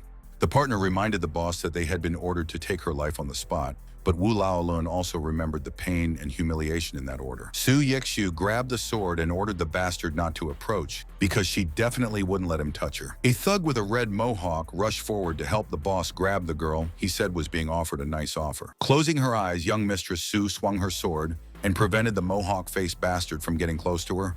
After shouting in pain and terror, the man asked if the girl really knew martial arts. The heroine looked at her sword, and she was at a loss as to why her speed and strength had suddenly increased. A recent memory of spending the night in her husband's arms immediately popped into her mind. She realized that the energy she received from Ye Fan made her stronger, which means our hero should be even more powerful, and all this time he was pretending to be a fool. Realizing her strength, the girl gripped the sword tightly and held it out in front of her, boldly facing her enemies. Wu Laolun shouted, encouraging his subordinates to not make things difficult and take the girl's life right now. Closing her eyes, the girl held out her sword and shouted, telling the bastards to stay away from her. Several thugs with huge knives were ready to pounce on the young mistress at their boss' order. Su Yixu's strength wasn't enough to deal with a whole bunch of big men. Someone knocked the sword out of her hands. The girl collapsed on the asphalt and saw three bastards in front of her, who were already swinging to attack her. Young Miss Su closed her eyes and began to cry, mentally bidding farewell to her husband. One of the thugs, smiling ominously, was already swinging his weapon to attack the defenseless girl. Fortunately, Ye Fan came running to the rescue at that moment and shouted for his wife not to be afraid, because he was already running to save her. Ye Fan flashed past the two bastards like lightning and instantly knocked them down with his incredible strength. After that, the guy ran into a big guy who wanted to attack his wife and made him drop the sword. Su Yixu squeezed her eyes shut in fear and screamed as someone swung a sword almost touching her shoulder. When the girl opened her eyes, she was stunned because she saw the main character in front of her. Yifen hugged his wife tightly and asked if she was okay, because he was scared, and Su Yixu couldn't believe that she wasn't sleeping. The girl cried with happiness, thinking that Ye Fan had finally regained his sanity because it meant saving the Ye family. The main character looked at his wife with sadness and mentally apologized to her for not being able to tell the whole truth yet. Pretending to be a fool, he asked his wife what she meant by not noticing another enemy approaching. Wu Laolin, enraged, swung his sword and shouted, ordering the others to attack Su Yixue and her consort. The protagonist looked warily to the side, now noticing the gang leader about to attack them. The guy was forced to grab a sword to protect his wife and himself from a gang of thugs. Swinging his weapon, the enraged Ye Fan rushed forward to attack the bad people who were hurting his wife. Wu Lalong and Ye Fan's swords collided with each other, forming a bright yellow flash. Wu Laolin clenched his teeth and widened his eyes in horror as he faced Ye Fan's incredible strength. His sword shattered. After destroying the opponent's weapon, the sinisterly smiling Ye Fan grabbed the big man's neck with one hand. Lifting the muscular man up with his hands, Ye Fan shouted that bad people should suffer. He furiously threw Wu Laolong back to the ground, shouting that he had taken revenge for his beloved wife. The rest of Wu Laolong's minions were terrified with fear after seeing our hero's true abilities. Su Yixue was also shocked, covering her mouth with her hand and opening her eyes wide as she watched what her little fan was doing. Wang Fugi and Li Hu finally arrived at the scene, the red-haired guy shouting at our hero not to run so fast. The two of them were dumbfounded, not understanding what was going on here, when they saw Wu Laolong lying on the ground. Fugi paused, assuming that Ye Fan had told the whole truth to his wife, even though he didn't intend to. Su Yixu started to cry, blaming herself for Ye Fan not regaining his sanity, but simply unleashing his cruel instincts to protect her. Wang Fugi looked at his bewildered best friend with a smile and gave him a thumbs up, praising him. Ye Fan looked at his friend in exasperation and thought that it would be better if he could help him with something that he couldn't handle right now. The big red-haired man cleared his throat before furiously grabbing the assailant by the collar and demanding to know who ordered him to attack Su. Stuttering with fear, the guy confessed that the order was made by young Master Wan and asked Fugi not to kill him because he was just a minor hooligan. The main character gritted his teeth in anger, because the Wan family is the ones who work for the Liu family from the provincial capital. Ye Fan deduced that the Liu family had made a move to stop the Shi family's interference and finally destroy them. Our hero clenched his fist tightly and thought that it looked like exterminating the Zhao family wasn't enough. The guy was afraid for his wife and asked if she was okay when she started to lose consciousness and fall on the guy. Before losing consciousness, the girl looked at the guy and asked him to save her guards. Holding his wife down, Ye Fan told Wang Fugi to quickly help the guards who were lying on the ground and take them to the hospital. The next events were already unfolding in the city hospital, where wounded guards lay after a clash with criminals. The main character sat next to the bed of one of his wife's guards and held his hand, observing his condition. Su Yeshu's security chief named Zhao Datu finally opened his eyes and said his mistress, name first. The guy smiled and breathed a sigh of relief when he heard from our hero that Yixue was fine, just a little scared. Zhao Datu opened his eyes wide and froze in shock when he noticed some changes in the main character. The shocked guard shouted, asking young Master Ye if he wasn't mad anymore. Ye Fan confessed that he had regained his sanity, but it was a secret, and he hoped that Zhao Datu would keep it. Datu immediately stood up and shouted that he vowed to take the secret to the grave with him. Ye Fan asked him to drop the formalities. The main character said that the guard is loyal, and this is the main thing, because he needs a trusted person who protects his wife. Ye Fan smiled and said that as a reward, he would help the boy step up into the world of martial arts. The protagonist's hand began to emit a bright, fiery light to transfer its energy to the injured guard. Bright streaks of yellow light shrouded Zhao Datu's body. The bandages on his body turned to ash, and he screamed as he complained about the intense heat. The security chief's eyes widened as he immediately noticed the changes in his body. Zhao Datu looked at his hands and couldn't believe his eyes because his injuries were completely healed. Ye Fan explained that the guy had now entered the world of martial arts and was no longer an ordinary person. He was now an elite in Great Xia. Datu collapsed on the floor, bowed his head to our hero, and swore to protect Lady Su even with his life. Ye Fan also decided to give the boy pills that would strengthen his body and speed up his cultivation, and promised to continue giving him similar benefits as long as he did his duty. Meanwhile, Shudong reported to his father that the Zhao family was suddenly annihilated, and they had lost their biggest partner in just one night. A panicked Shudong shouted to his father that without the support of the Zhao family, he was afraid of not being able to deal with the Yi family. Shudong told his son that all corporate executives were staunch supporters of Ye Changfeng, and their loyal allies still did not have enough influence in the Ye group of companies. With a sinister grin, Don asked if they could hire someone to just take the lives of Grandpa and the young idiot right in their house. He said that there was a certain master teacher named Fan Ye who appeared in Cloud City, and it was unlikely that he would refuse such a job for a suitable price. Zhang asked his son not to forget that Yu Linglong and the Su family supported the Ye family, and it would be disastrous for Shu if they found out about the customer. The main character, who was still spending time in the hospital, went to the corridor to check the latest messages. The guy received a mysterious message that someone wanted to hire him as Fang Ye's master teacher. Yifen was surprised that one of the powerful people had managed to reach out to him so quickly. The young man's pupils narrowed and began to emit a bright, fiery light as he took a closer look at the message. The mission was to take the lives of Ye Changfeng and his grandson Ye Fan, as well as personally witness the death of the targets. It also said that the guy can take the order today at midnight under the central bridge of the city, and the reward will be 1 million. Grinning, our hero immediately went to the exit of the hospital because it seems that it's time to return another favor. The following events unfolded at night in one of the luxury clubs in the city called KTV, the facade of which was decorated with bright neon signs. Inside, Wan Chao, the senior young master of the Wan family, was having fun, sitting with two beauties in his arms and chatting sweetly with them. A worried subordinate came up to him and reported that Wu Laolan was unable to kill Su Yitwe. He and his entire gang were dead. Enraged, Wan Chao kicked the table and shouted, criticizing the useless blockhead Wu Laolan for failing the task. The subordinate showed the tablet to the boss and stammered that it looked like Ye Fan had been spotted at the scene. Wan Chao decided that there was no need to worry about this imbecile. He ordered to keep pushing the Su family. Otherwise, it would be difficult for him to explain everything to the people from the provincial capital. The boss and his subordinate both froze in surprise when Ye Fan himself showed up at the nightclub. At first, the enraged Wan Chao didn't recognize his enemy. He shouted, asking who he was and who let him in here. Our hero again used a disguise to be recognized. He told the young master that he had come to offer his services. Wan Chao didn't want to use the stranger's services, so he shouted at his guards to throw the guy out of here. Young Master Wan wanted to start threatening the guy who came here uninvited, but Ye Fan wasn't afraid. The protagonist smiled radiantly and drew Wan Chao's attention to the bunch of his guards who were lying unconscious behind him. Wan Chao tensed up, gritted his teeth, and a drop of sweat ran down his face as he asked Yifan who he was and what he wanted. Yifen pushed the guards aside and asked Wan Chao to stop being afraid because he had come to help him get rid of the Su family. The main character sat down on the sofa next to him, crossed his legs, and introduced himself to Wan Chao as Fang Ye. Wan Chao was shocked to realize that this was the master teacher stage expert who had destroyed the Zhao family. The guy's mood improved. He said that it would be wonderful if Fang Ye agreed to help and asked him to name a price. Ye Fan, in the guise of Grandmaster Fan Yi, did not hesitate to demand $2 billion for the complete destruction of the Su family. Wan Chao was dumbfounded when he heard this amount because his family doesn't have that much spare money.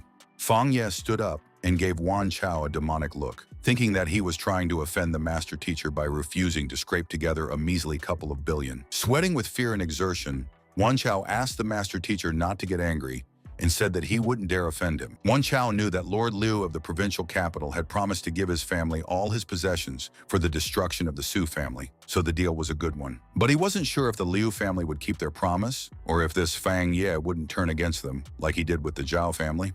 He decided to get the hell out of here and told Fang Ye that it was an honor for his family to accept help from such an expert, and he would go home to start collecting money. The main character also got up from the sofa and listened to the excited young Master Wan in silence. Wan Chao froze in fear and surprise when a plastic straw flew a centimeter from his face. Startled, the guy collapsed to the floor and shivered, the usual plastic tube sticking into the stone floor and leaving cracks in it. The protagonist sat back down on the sofa and praised Wan Chao for at least being able to admit his mistake. Taking another plastic tube to stir the drink in the glass, Yifan warned Wan Chao that he had 10 minutes. The guy took a sip of the drink through a straw, twirling another one in his hand, and said that he was waiting for his 2 billion. Wan Chao frantically called his father and demanded that he quickly transfer 2 billion to his account because he had hired master teacher Fang Yi.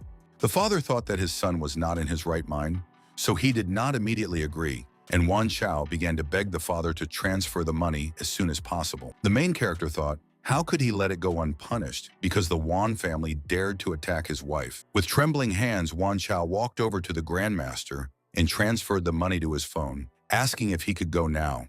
Yifan grinned and asked the startled young man, why is there such a rush since they still have other matters to discuss? A bewildered Wan Fao, stammering in fear, asked the mysterious master teacher what he meant. The main character tore off his mask and replied that someone would have to answer for the attack on his wife. Young Master Wan collapsed on the floor and crawled back in fright when he saw Ye Fan in front of him, and concluded that he had only been playing the fool all along. He knew that Ye Fan was at the peak of the master-teacher stage 5 years ago, and now he was definitely even more powerful. Wan Chao started shouting, begging young Master Ye to spare him, because he was only following orders. The guy grabbed our hero's leg and swore that from now on, he would plow like a horse for the Yi family. Na Hero looked at him with fiery eyes and replied that there was no need, but there was something he would like to borrow from Wan Chao. Wan Chao started frantically waving his head and shouting that he was ready to give the main character anything.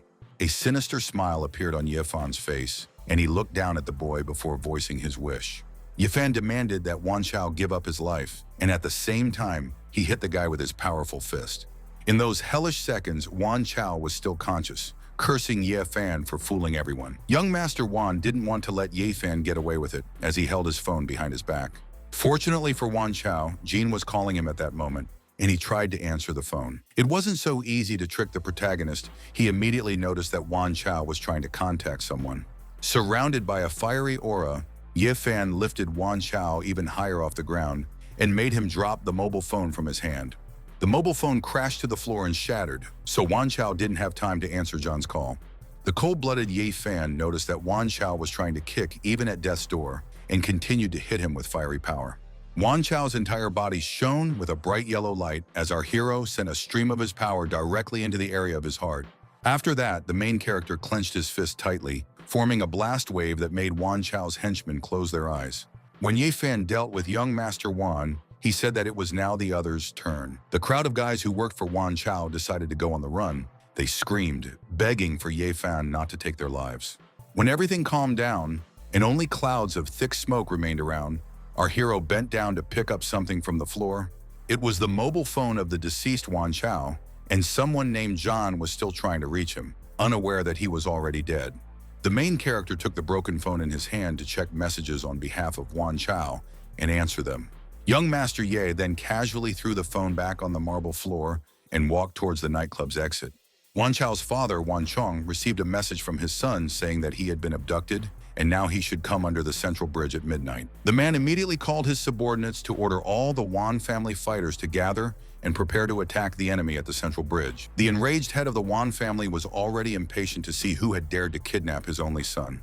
The next day, the main character returned to the hospital again. He asked his wife if she had already woken up. When the girl opened her eyes, she found herself in the arms of her husband. Before that, she was fast asleep after a stressful night.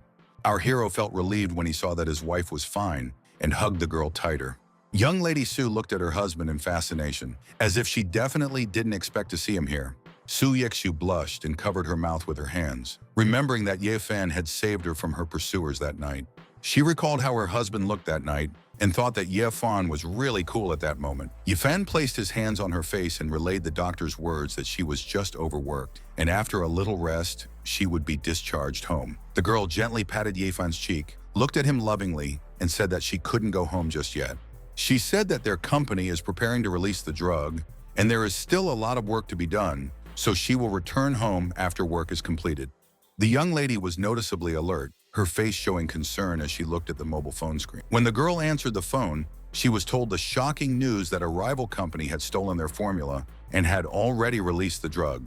President Xia entered the chamber and said that he had already received news about it too, and it was being broadcast live. He showed the girl the screen of his phone, which was a live broadcast of the presentation of a new product from a competitor company.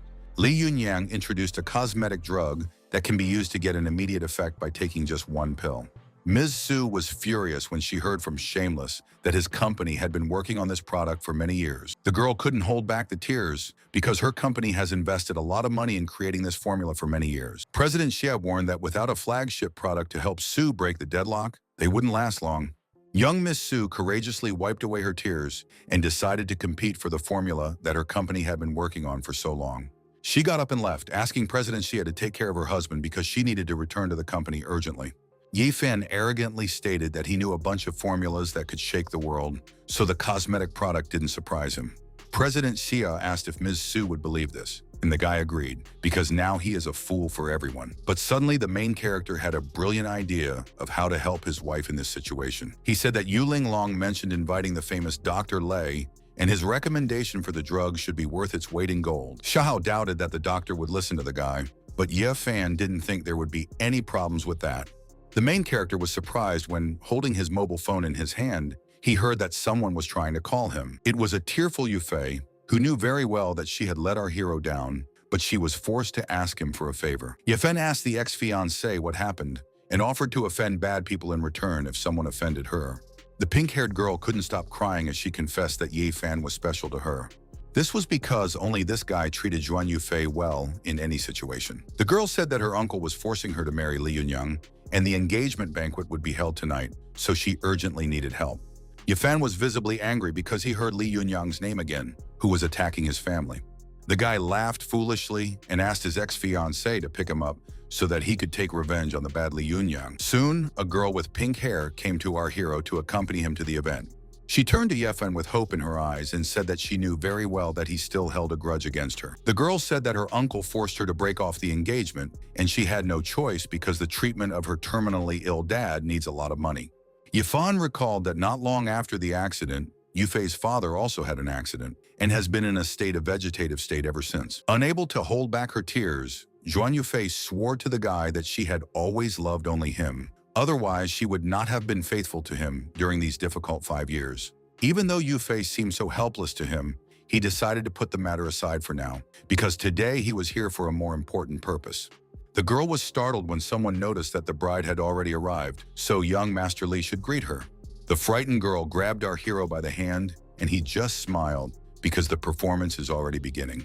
The banquet guests were congratulating young Master Li, especially since the patriarch of the Liu family wants to make him his godson. He was pleased with himself, because once he got control of Zhuan Yufei's mother's powerful powers, even the Liu family wouldn't be able to help him. He had dreamed that Yufei and her mother's powers would be his today, but the girl had forced him back to reality. The blonde man was dumbfounded to see that his fiancée had arrived at the banquet not alone, but accompanied by Ye Fan.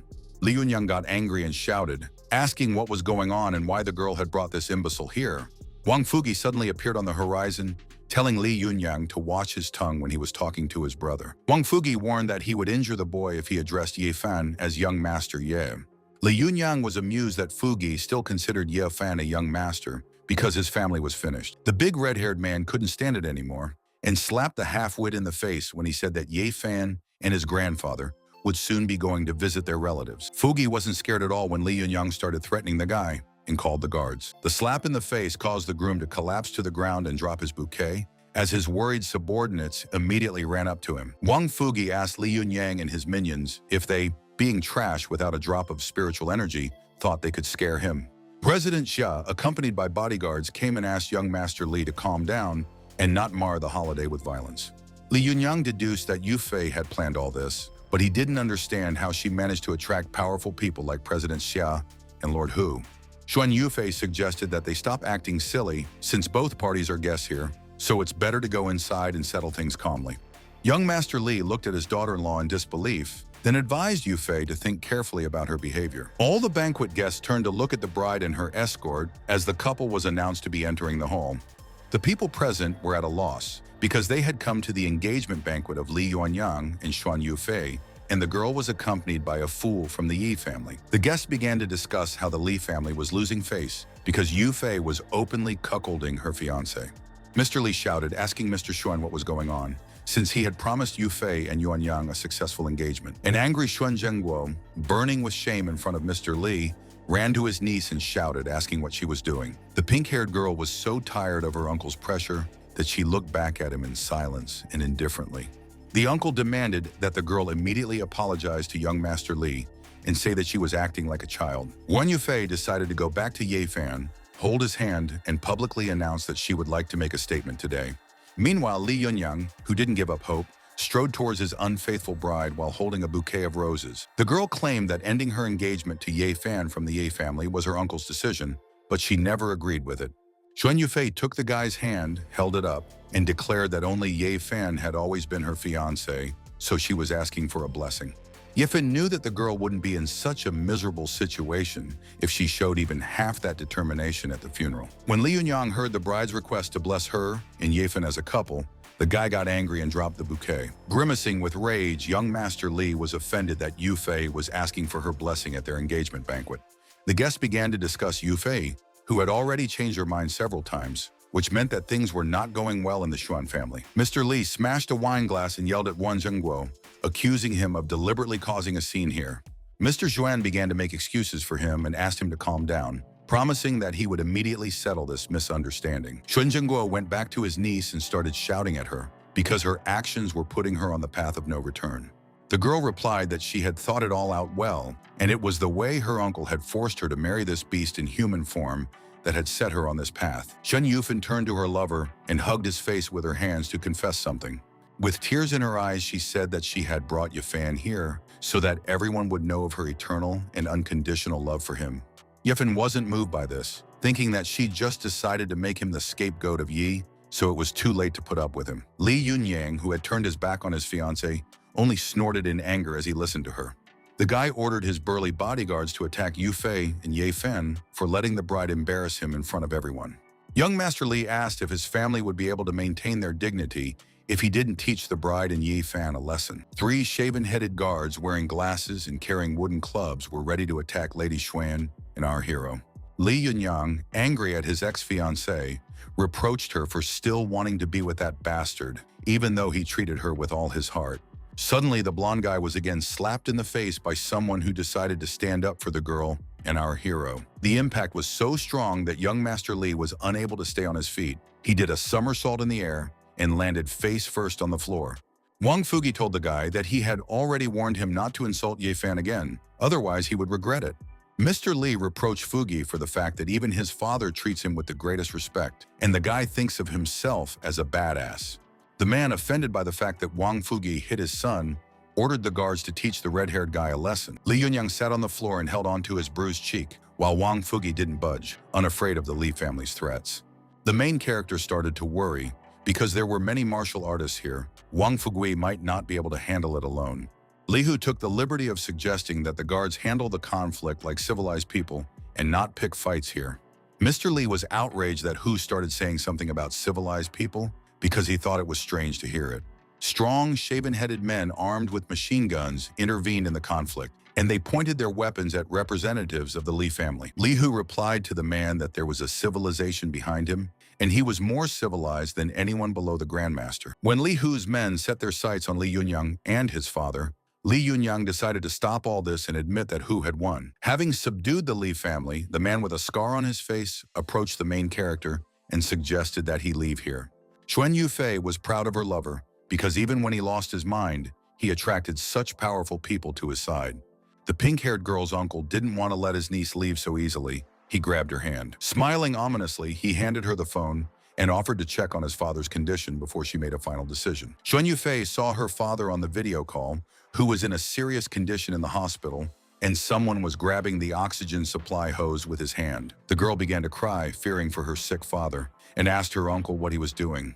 Her uncle had told her that his men wanted to inject her father with a mild poison that would guarantee his eternal coma, so that Yufei could follow Ye Fan if she was willing to endure the sight of her father's death. Sobbing, Xuan Yufei tried to reason with her uncle, because her father is his own brother. Wen Zhengguo didn't care because he thought it was his turn to run the company that was unfairly handed over by Grandpa to Yufei's father. My uncle gave my niece 10 seconds to think, so that she would act like an obedient girl and marry young Master Li. Xuan Yufei collapsed on the floor in despair. Just a few minutes ago, she really thought that she would finally be able to be with Ye Fan. Shen turned around to say something to our hero, and Ye Fan was wondering what kind of choice his ex-fiancé would make. Li Yunyang called our hero a brainless jerk and asked if he still harbors illusions about what might happen to Yufei. The blonde man decided to lash out at Ye Fan, thinking that Ye Fan had no sense, so he couldn't do anything against him. Young Master Li swung his hand to slap Ye Fan's palm and teach him a lesson in common sense. Guan Yufei, thinking that Ye Fan wouldn't be able to take care of himself, covered the guy with her back and told Li not to touch him. The main character was at a loss to see that the former bride so treacherously stood up for him. Li paused, but he didn't see why he shouldn't hit Ye Fan, since this jerk had ruined his engagement and had to answer for it. Ye Fan wasn't even surprised to find out that this patchy blonde had something to do with the attack on his family. Li Hu, Wang Fugui, and President Xia were extremely indignant at young Master Li's behavior. The main character turned around, grinned at President Xia, and made it clear to him that it was not necessary to interfere, as he would sort things out on his own. He activated his aura and decided that it was time to give a warning to the Li family and all those behind them. Li Yunyang swung his fist again and told Ye Fan to stop hiding behind a woman's skirt, calling him a cowardly moron. Young Master Li had already reached out his fist to hit Ye Fan, and Guan Yufei was still covering Ye Fan with her back. Pretending to be a fool, Ye Fan called Mr. Li a good person when he threatened to send him to his brothers. Fearing for our hero, a girl with pink hair screamed, trying to stop the guy when he went to Li. But the main character wasn't deterred by the girl's cry, smiling enigmatically and clapping his hands as he walked towards Li Yunyang. Wang Fugi was angry with Bastard Li and was about to stop him, but President Xia asked the guy not to interfere. Li Yunyang's fist was already inches away from Ye Fan's face, but our hero just smiled and looked at the guy mysteriously. The main character managed to easily dodge the fist of the angry Mr. Li so that the blow fell past. Ye Fan then decided to grab Li Yunyang's arm so that he would lose the opportunity to continue swinging his fists. Ye Fan asked if young Master Li was catching mosquitoes because the guy didn't seem to have insects on his face. As Ye Fan held the dumbfounded Li Yunyang's hand, a golden needle flew out from the sleeve of our hero's jacket. The young man decided to use the mysterious flame destruction technique against the unwanted guy, and the needle immediately had an effect on the entire body. Li Yunyang started to panic. The fair-haired young master didn't even realize what had just happened. Staggering, he asked Ye Fan what he had just done to him, and our hero pretended to do nothing. Young Master Li asked why our hero was playing dumb and started complaining about the severe pain in his arm. The guy didn't understand how this was possible because he clearly felt that his arm was about to break and there was a red dot on his wrist. Ye Fan knew that his needles contained the martial energy and destructive power of the mysterious flame, and now Li's meridians and internal organs were severely damaged. Li began threatening Ye Fan to take his life, being sure that he did it, and our hero hid behind the back of the former bride. Guan Yufei stood up for Ye Fan and shamed Li Yunyang for accusing the protagonist of something when he was in such a state. Senior Master Li decided to step in and asked his son not to get his hands dirty because today is his engagement day. Mr. Li looked sternly at Wan Zhengguo, who was standing behind him, sweating from exertion and keeping his mouth shut. The uncle walked over to his niece and reminded her that 10 seconds were up, so it was time for her to make up her mind.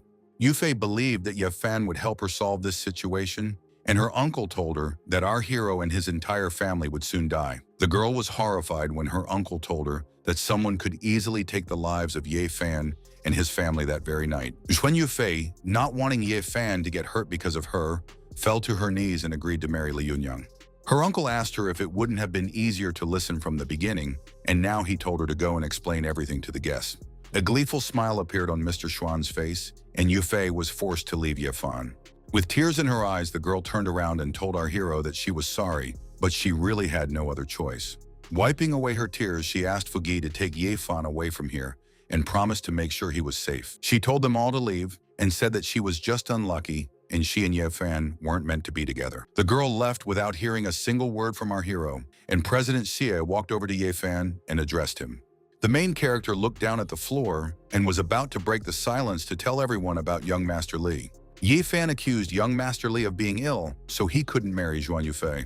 The guy put his hands in his pockets, turned around and left, saying that it wasn't fun at all, and very soon someone would die here. Zhuan Zhengguo looked at our hero and called him an idiot who can only talk nonsense. Wang Fugi asked his best friend if they were going to let it go, because he felt sorry for his ex-daughter-in-law. Xuan Yufei addressed the banquet guests and apologized to them, explaining that she was drunk, so she was talking nonsense. Fugi couldn't bear to watch this. He asked Ye Fan to give the command to stomp Li into the floor and bring daughter-in-law Yufei back. The main character didn't reply to his friend, and the guy started counting down with a stupid expression on his face. When Ye Fan counted to 1, young Master Li's face changed. He froze, his eyes bulging, and dropped the microphone. The pink-haired girl screamed in fright when she saw her fake fiancé collapse to the floor, unconscious. The worried father immediately crouched down next to his son and started shouting, begging someone to call an ambulance. Young Master Li showed no signs of life and was foaming at the mouth, so someone decided to check his breathing. Mr. Zhuan, who was pale with horror, was forced to say that Li Yunyang had stopped breathing. The main character clenched his fist tightly, celebrating his victory, because now the game was definitely over. Zhuan Yufei wasn't worried about the blonde man. She looked at Ye Fan, who still hadn't left the banquet. Our hero turned around and made a hand gesture to the girl, grinning to let her know that everything was fine. After Li Yunyang was finished, Ye Fan finally stepped out into the fresh air, accompanied by President Xia and Li Hu. He could see that Yufei was clearly under pressure today, and he couldn't let the Xuan family's power fall into anyone's hands. He had to find a way to save her. The main character choked in surprise when the big man Wang Fugui ran up to him from behind and hugged him. Wang Fugi still tried to get the truth out of the boy, believing that he had definitely awakened and promised to keep the secret. Yifan asked his friend why he kept asking if he was awake, since it wasn't night yet and he hadn't gone to bed yet. Our hero pushed the dumbfounded Wang Fugi in the chest and shouted at him not to get close to him. Wang Fugi wasn't complacent. He asked Yifan to stop deceiving him because he had seen what happened to Li with his own eyes. The protagonist turned around, looked at President Xia, and telepathically asked him to find out what was wrong with Yufei's father, Xuan Zhenhua. President Xia told Li Hu to find out which hospital Xuan Zhenhua was in and what condition he was in right now. Li Hu also began to suspect that Mr. Ye had awakened because a wise old fox like his boss would never go so far as to repay the debt. The man with the mustache decided that if young Master Ye was still awake, he should treat him with all respect, as if he were a living Buddha. President Xia received information that Xuan Zhenhua was in the 3rd City Hospital and offered to visit him right away. In the car, Wang Fugi asked President Xia why he was so kind, since this Xuan Zhenhua was just his friend's former father-in-law. Mr. Xia Hao hesitated, not knowing what to say to Wang Fugi, and started sweating and panicking in front of the guy. Fugi got angry, suggesting that President Xia had fallen in love with Xuan Yufei and told the old man to keep his temper. Li Hu said that after Li Yunyang's death, the marriage alliance between the families was annulled, and Zhenhua would be urgently transported somewhere on the orders of the evil brother. Wang Fugi was even angrier at old bastard Xuan, who wants to use his sick brother to blackmail him. The main character grinned, knowing that Zhenguo wouldn't give up his trump card so easily, and now the only question was, who would outsmart whom? The following events took place on the territory of the 3rd City Hospital, where Yufei's father, Mr. Xuan, was lying. When Fugi, Yifan, and President Xia arrived at the hospital, they were met by outraged guards and asked who they thought they were. The strict bodyguard crossed his arms and said that without President Xuan's permission, no one can take Zhenhua away. Fugi got angry and started yelling at the guard, saying that he was tired of living since he dared to treat his boss's father-in-law like this. Shaking his hand, the red-haired guy smiled and informed his best friend that he was free to go. President Xia stiffened as he realized that even the simple-minded brute Wang Fugui shouldn't be underestimated. Wang Fugi was at a loss when the protagonist entered Mr. Xuan's room and slammed the door in his face. The red-haired guy started knocking and shouting for his friend because he also wanted to enter the ward. But Yifan decided to meet Mr. Xuan one-on-one. He went to the man lying on the bed unconscious. Zhen Zhenhua, the patriarch of the Xuan family, was breathing through an oxygen mask. His condition was severe. The main character decided to check the pupils of an elderly man and also felt his pulse on his wrist with his fingers. After analyzing the state of his body, the guy quickly concluded that the man was poisoned with 17 different poisons. He already knew there was something wrong with that accident, and now he was convinced that the patriarch had been drugged with poisons to keep him unconscious. The guy tensed up because any mistake in the treatment can take the life of Patriarch Xuan. After all, the poison was very complex. But Ye Fan was confident in his abilities. He believed that some poison would not interfere with him, and he took out a sharp needle. The main character decided to use the needles of the 13 Ghost Gate. He stuck them into different acupoints on the man's body. Patriarch Xuan started to regain consciousness. He squeezed his eyes shut, and bright purple stripes and patterns appeared on his face. The same thing happened to the elderly man's hand. These streaks turned out to be liquid that dripped from his finger. One acupuncture treatment was enough to bring the Xuan family head back to consciousness, and the man opened his eyes. The man was dumbfounded when he saw his father-in-law, Yifan, in front of him after years of coma. Yifan tensed up when he heard that a military operation was being conducted here, and all civilians were told to evacuate the hospital. The protagonist turned around, assuming that the military was also involved in the assassination attempt on Patriarch Xuan. Guo Fei, a major from the city's armed forces headquarters, walked down the corridor and shouted, ordering everyone to get out of the way. Li Hu apologized to him and explained that this was a private room, and access to it was forbidden without Mr. Ye's personal permission. Major Guo Fei sternly looked at the man and asked if he was tired of living, and also gave a command to his soldiers. Mr. Hu stood his ground, saying that he would not allow the military to enter the ward without proper documents. Guo Fei knew that he didn't have any identification because the man was just helping his comrade, Xuan Zhengguo. The major shouted that this was a secret military operation, and he didn't have to reveal the details to any ants, so they should get out of the way. Li Hu did not give up. He ordered his guards to take up arms because he wanted to see if the military would dare to break the law. The main character left the ward and pretended to be a fool when he saw how many soldiers were in the corridor. The enthusiastic boy approached one of the soldiers and looked curiously at the machine gun, asking if it was a real gun. The soldier got angry at the curious fool and shouted, demanding to immediately move away from him. Pretending to be mad, our hero pretended to lose his balance, slipping on some coin. An unusual coin with stars and a turtle with the head of a dragon fell right under the feet of Major Guo Fei. Major Guo Fei was interested in the unusual coin, and the armed soldier accompanying him was annoyed. The blond man was wary because the image on this coin seemed very familiar to him. The soldier took the coin and told the boss that it was engraved with a turtle and 4 stars. Then Guo Fei tensed up even more. Not knowing what kind of treasure it was, the soldier disdainfully threw the coin into the trash, thinking that it was just a toy that the idiot Ye Fan found in the trash. Major Guo Fei, realizing exactly what the engraving on the coin meant, rushed forward and shouted to prevent the treasure from ending up in the trash. At the last moment, the man collapsed on the floor face down, managed to grab the coin and prevent it from falling to the ground. He saw in front of him the real badge of one of the 4 heavenly kings from the Xuanwu military zone. This token allows you to order millions of soldiers in 8 provinces. The soldier was at a loss. He asked if it was just that fool's toy, and Major Guo Fei felt awkward in front of Ye Fan. The blonde-haired military man looked at the guy dumbfounded and wondered if this was actually one of the 4 heavenly kings.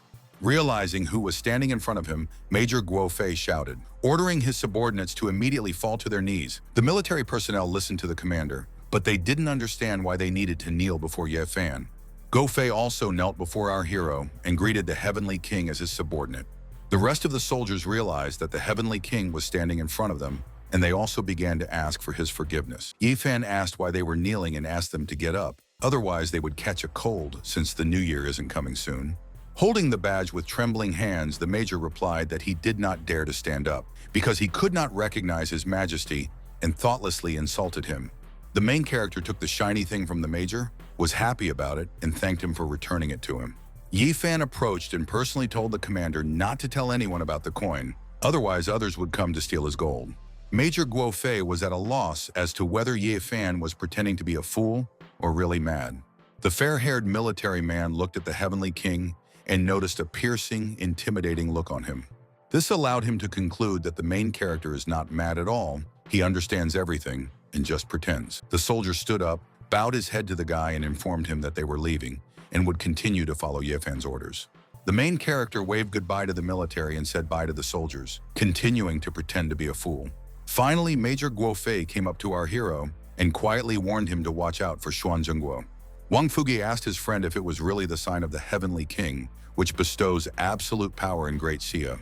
Ye Fan became wary, accusing his friend of trying to steal his gold as well, and didn't even let him look at the token. The patriarch of the Xuan family got up from the bed and walked to the door. He saw his former father-in-law and Wang Fugi. The man cursed his brother and decided not to miss the opportunity to get close to Ye Fan. After all, this is the greatest opportunity for the Xuan family. Xuan Zhenhua replayed in his head the conversation with our hero that happened recently in the ward after he woke up. The patriarch didn't know how to warn his daughter. After all, Ye Fan had asked him to keep a secret about his recovery. The white-haired man was taken aback when he heard his daughter's worried voice for the first time in years. The patriarch of the Xuan family had a warm smile on his face when he realized that Yuffie had arrived at the hospital. The girl with pink hair was already standing in the corridor. The passage to the ward was blocked by the main character and his loyal friend. Young Miss Xuan was very worried about her dad, and she shouted to see if he was okay. Wang Fugi reassured his former daughter-in-law by telling her that Ye Fan had already chased away the bandits sent here by her uncle. The girl couldn't hold back her tears as she realized that Ye Fan had come to her rescue again. For the main character, it was a surprise that his ex-fiancée would put her arms around his neck and kiss him on the cheek as a sign of gratitude. Yifan pushed her away so that she fell to the floor. He forbade her to kiss him because his wife Yixue does not allow him to do so. After wiping away her tears, Yufei admitted that because of her cowardice, she was hurting Yifan again and again, so she deserved to suffer. Wang Fugi felt sorry for his former daughter-in-law, so he hugged her and asked the crying and trembling girl why he should reproach himself so much. The girl got up and swore by heaven to our hero that until the end of her life, she would belong only to him, even though she had failed him in the past. Yifan laughed and refused. After all, he now has a wife who even promised the guy to give birth to a healthy son. Young Lady Xuan shuddered and looked at her lover with a horrified expression as she realized the seriousness of Ye Fan and his new wife's relationship. The pink-haired girl's face turned red, and she became quiet and pressed her lips together, wondering what to do next. Zhuan Yufei grabbed our hero's arm, but at that moment, someone appeared in the corridor and called out to Little Fan. It was the angry Su Yixue, who looked at her husband's ex-fiancé with anger and jealousy. Yixue grabbed her husband's hand and told Yufei that Ye Fan would never look at a shallow and vicious woman like her again, having 7 loving wives. Yufei wanted to justify herself to them, but Yixue advised her to get out of here quickly because the less tolerant sister Linglong is coming back soon. Young Miss Xuan finally said that she would find Ye Fan again and try her best to make them change their minds about her. The main character didn't say anything to the ex-fiancé. He was more interested in the topic of Linlong's return. Holding her husband's cheeks, Yixue said that Linlong will bring the holy healer, and when our hero recovers, she will see if he dares to flirt with other women again. The news of Linlong's return made him happy, because with the support of physician Lei Qiangkui, he would be able to pass on the medicine formulas to Su's company. Next, the events unfolded at Cloud City Airport that evening. Linlong's plane was already landing. The main character couldn't wait to meet his wife Linlong after a long separation. He was looking for her at the airport.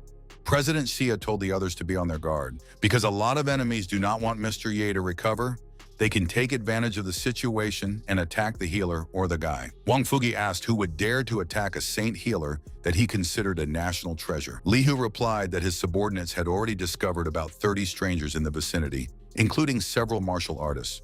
Yifan, who was listening in on the conversation, thought that Brother Wang was right, and relying on his strength alone wouldn't work. He needed to cultivate some completely loyal helpers. The main character looked pointedly at President Xia, who knows his secret, and nodded. The man nodded back. President Xia gave orders to Li Hu to get rid of the little ones they can handle and leave the rest to the president because he has his own methods. Yifan went to the information board to check the flights and arrival times of the planes. Our hero was noticeably wary when he noticed someone suspicious in the airport building. It was a guy in a black suit and a fat man who reported to the boss that they had lost contact with most of their people, and they were most likely dealt with by the Xia family's fighters. The bespectacled man asked how many fighters were left, and the fat man thought about it and said that there were only 3 of them together with Skinny and the boss. The boss got angry and slapped the fat man across the face with all his might, calling him a useless trash that defies training. Shaking and sweating in fear, the chubby guy clutched his face and asked the boss to stop being mad at him. The man in the black suit looked at the board and said that there was no time left. Physician Lei Qiangkui was about to get off the plane. The boss told the fat man to deal with Ye Fan and his group while he dealt with the healer himself. The mysterious man with glasses was serious because the elder had ordered him to stop them at all costs. Very soon, the beautiful Linlong was already walking through the airport building, with that legendary healer, Lei Qiangkui, walking beside her. The mercenary adjusted his glasses and grinned. He decided to force the healer to retreat by bullying instead of killing a national legend. However, the man was willing to take the man's life without mercy if he insisted on healing Ye Fan. The main character was overjoyed and shouted to President Xia and his friend when he saw wifey Linlong and the healer. Suddenly, 2 mercenaries came up to Wang Fugui and praised the big man for his courage because he dared to disrupt their plans. Wang Fugi saw in front of him a plump short guy and his partner with the same hairstyle, but tall and skinny. The red-haired guy wanted to ask the strangers who they were, but he didn't have time to ask the question. The fat man jumped into the fray without warning, swinging a fist that was already inches away from Fugi's face. Wang Fugi managed to dodge at the last moment. He tensed up because the attack was completely sudden. The guy turned around and saw that the charge of force from the fat man's fist was so powerful that it managed to leave a hole in the concrete column. Fugi became even more alert as he realized that this was an opponent in the control stage. The red-haired burly man leaned back at the last moment before the skinny martial artist tried to kick him. This allowed the fat man to take advantage of the moment and already successfully punch Fuguyu right in the stomach, pinning him against the ruined pillar. President Xi approached the guy, worried for him, and asked about his health. Fugi convinced the man that everything was fine. Wang Fugi himself didn't think it was normal, because it wouldn't be easy for him to deal with two masters at the same time. Meanwhile, Fat and Skinny's boss was running through the crowded airport building because he had his own assignment. The main character ran after him, trying to stop him, because the man stole some toy from him. Meanwhile, the fat man with the long tail swung his big fist again to hit Wang Fugi. The big red-haired man had to defend himself, crossing his arms in front of his head to keep it whole and healthy. Yifan noticed that his friend was in trouble, so with a deft flick of his fingers, he threw a pebble. The fat man didn't have time to hit Wang Fugi before that rock hit him squarely in the shoulder. The martial artist started to panic. For some reason, his whole body was paralyzed at the moment. He couldn't move. Wang Fugi himself didn't understand why his opponent suddenly froze in one position, didn't have time to make an attempt to hit him. The big red-haired man immediately swung his fist, because he realized that this was his chance to attack the paralyzed guy. One punch from the guy was enough to knock the fat man off his feet and pin him to the floor. Fugi was delighted because his dominating aura caused the opponent to literally freeze in place. Skinny tensed up and he wasn't so confident anymore, because Wang Fugi was at the same level of combat ability as them. The skinny guy looked at Fugi in fright, who revealed his fiery aura and glared at the skinny guy with a ferocious expression. After shouting in fear, Skinny shouted at the red-haired guy, demanding that he not approach him. The boy's screams didn't help him escape, and Wang Fugi managed to deal with him easily, even though he wasn't even paralyzed. Wang Fugi couldn't help but rejoice at the fact that he had become significantly stronger, and he had no trouble dealing with the opponents. The guy became alert when he heard his best friend's screams. Yifan was complaining about someone stealing a toy from him. The main character even decided to cry. He chased after a man in a suit and shouted, demanding that he return the toy to him. Visitors to the airport crowd decided to catch up and attack the intellectual, who turned out to be a shameless thief and scoundrel. The man in the suit tensed up and started running even faster. He didn't know what that moron Yifan was up to. He didn't have time for these ignorant blockheads. He needed to break through Yu Linglong's defense and take the healer's life. Seeing that he was still being chased by Yifan, the man knew that he should get rid of this imbecile first. The bespectacled man decided to use a divine move to break away from the distraught boy. He was smiling, feeling proud of himself, because this super-fast technique was his signature move. The mercenary stopped smiling when he saw Yifan in the corner of his eye, still wanting to get his toy back. Yifan asked the man why he was still running away, and if he felt guilty, and the man didn't understand how he got behind his back. The man decided not to be distracted. He was almost there. The legendary healer Lei Qiangkui was already a few meters away from him. Smiling, the man shouted to Master Lei, wanting to talk to the national healer first. He was unable to approach the healer at an unsafe distance because the main character grabbed him by the leg. As a result, the bespectacled man collapsed on the floor, face down, right at the feet of the dumbfounded doctor and his companion. Yifan didn't let go of the man. He was glad that he finally caught the thief and demanded to return the toy to him. Linlong was surprised when she saw her husband, because she didn't expect to meet Yifan here, so she asked what he was doing here. The main character shouted to his wife that she appeared just in time, because this scoundrel in glasses stole his toy. The man got angry and started yelling at our hero, claiming that he did not steal any toys from him. Linlong was noticeably wary as she took a closer look at this mysterious, bespectacled guy in front of her. The main character was not going to leave the man alone. He grabbed him by the shoulder and continued to accuse him of theft. At this moment, the man guessed that it was easier to take Yifan's own life than to prevent the healer from treating the guy. He decided that it would already be a great achievement to cripple the guy without a chance to recover, so he hit him with a charged palm. Attempts to attack the boy did not affect Yifan in any way. Our hero still demanded to return the toy to him. The man was stunned. He didn't understand how this was possible because the energy directed at Yifan didn't affect him at all. The main character decided to grab the offender by the hand so that he would stop trying to attack the guy with his green energy. Yifan stated that bad people should suffer, and the man screamed in terror when faced with the guy's true strength. Our hero, having stopped making a fool of himself, calmly performed a reception against the offender, pulling him by the hand. The man's aura activated, and he screamed in pain, not understanding what was happening to his cultivation. He couldn't stand on his feet any longer. The man's cultivation had dropped from master teacher to control stage in just a few seconds. The dumbfounded mercenary grabbed our hero by the white shirt and shouted, demanding that he say what he had just done to him. Linlong charged her fist with her power and swung it to lash out at the scoundrel for daring to touch her husband. At the last moment, the man managed to cross his arms in front of him to protect himself from the girl's blow. The mercenary in the suit started shouting and protesting. He asked the girl if she even knew who was behind him. He realized that he didn't have enough strength to fight this group, so he had to replay everything and retreat while there was still a chance. But the man did not have time to do this. He only managed to open his mouth and freeze. His whole body seemed to be electrocuted. Linlong was surprised herself when a moment later, the scoundrel turned pale and collapsed on the floor, losing consciousness. The girl didn't understand why the man had died because she had only used one hit of the control stage power. The protagonist crossed his arms over his chest and thought that the man definitely wouldn't have survived the Valkyrie strike after being so weak. Saint Healer Lei Xiangke chuckled, touched his beard, and concluded that many people really didn't want the Ye family to be reborn. Suddenly, a blonde man sneaked up on him and advised him to leave the city and forget about treating Ye Fan, otherwise they would have to send the healer to the next world. Linlong was the first to notice that someone was sneaking up on the healer, and she shouted at Lei Qiangque to be careful. Lei Qiangque just laughed and activated his lightning power, asking if some small-time hooligans thought they could tell the old man what to do.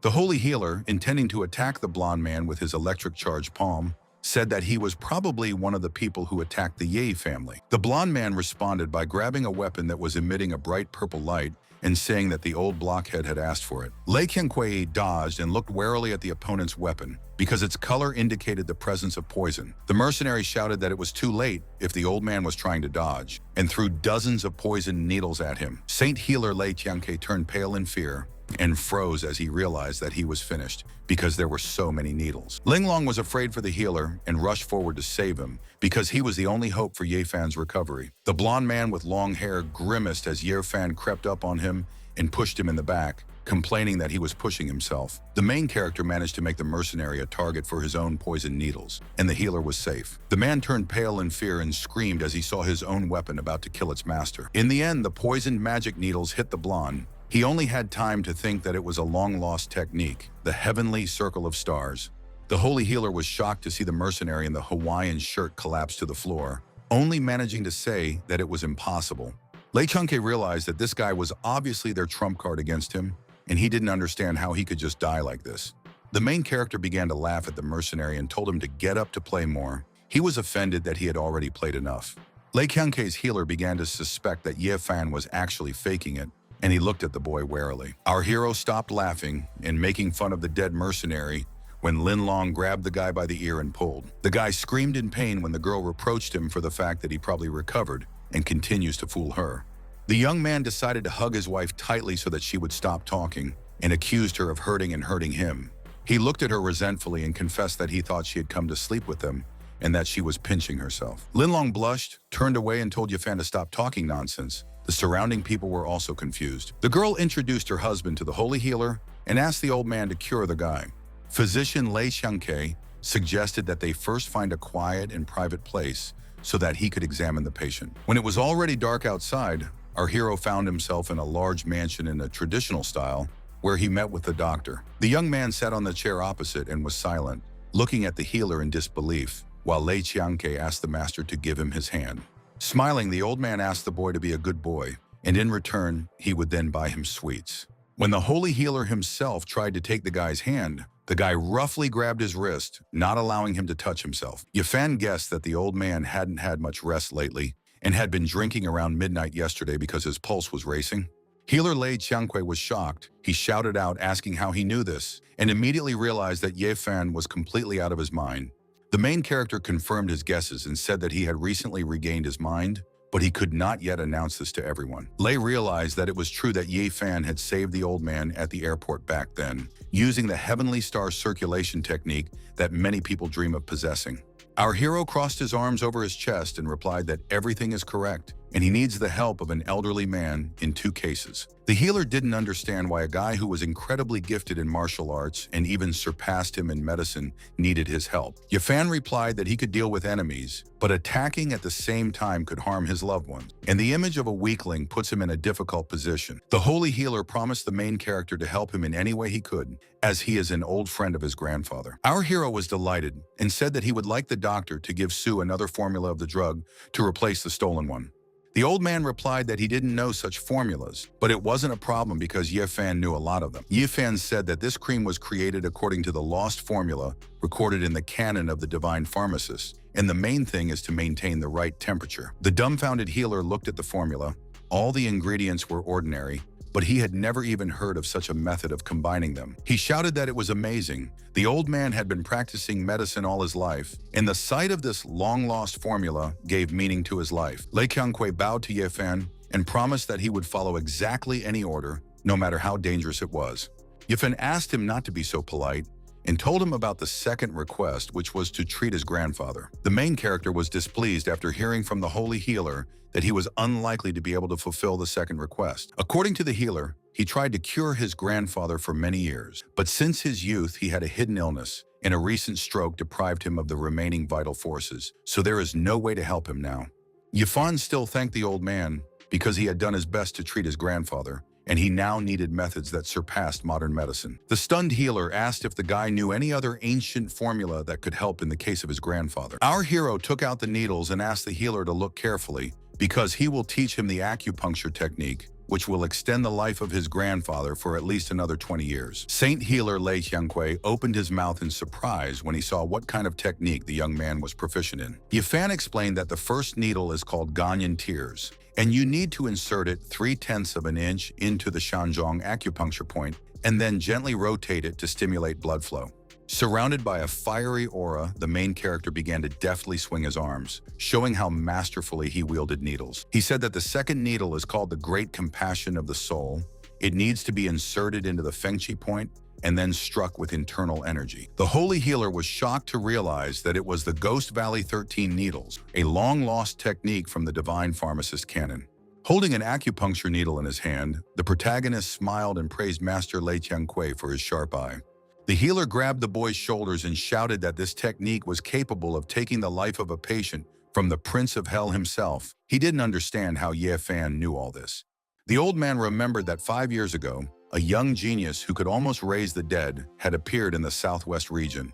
Yifan smiled smugly and confessed that he was the one who was the young genius. He didn't expect anyone to remember his appearance. When Saint Healer Lei Qiangque received confirmation, the old man collapsed on his knees in front of Yifan, ready to worship the master. The elderly man made a gesture with his hands and thanked Master Yifan, now calling himself his disciple. The main character was embarrassed by the fact that the grandfather sat down in front of him on his knees, and he asked the old man to get up. The healer stated that 5 years ago, Yifan's skills were enough for him to call him teacher, and now he hopes to stay by Yifan's side to learn medicine. Yifan allowed the healer to call himself master, but asked him not to break the guy's cover in public. Lei Qiangque asked what he should report to Mr. Ye's consorts, and Mr. Ye asked the doctor to tell them that he was gradually getting better. The guy grinned ominously and thought that in this case, the backstage organizers would be forced to act, but their strike would only be directed at him.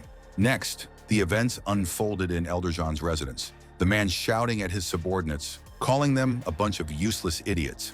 Elder Jean shouted that the Yi family's return to the top was now inevitable because they had never managed to eliminate the holy healer. The subordinate asked the elder to calm down because according to Lei Qiangque, the outcome of Yifan's treatment was still unknown. Zhen wasn't complacent. He believed that Lei Qiangque wouldn't have thrown such a huge banquet in the Yi family's house if the outcome wasn't known. According to the elder, Yifan was the greatest genius in Great Xia at just 15 years old, and if he regained his sanity, even more people would want to support the Ye family. The elder's subordinates could only listen to their boss's displeasure in silence, and no one dared to interrupt John. One of the men expressed the opinion that they have no other choice but to get rid of the root of the problem, otherwise their plan will really come to an end. John agreed. He told the man to make sure everything was done properly and ordered him to handle it personally. The blond man covered his face with his hand and promised the elder that he wouldn't let him down.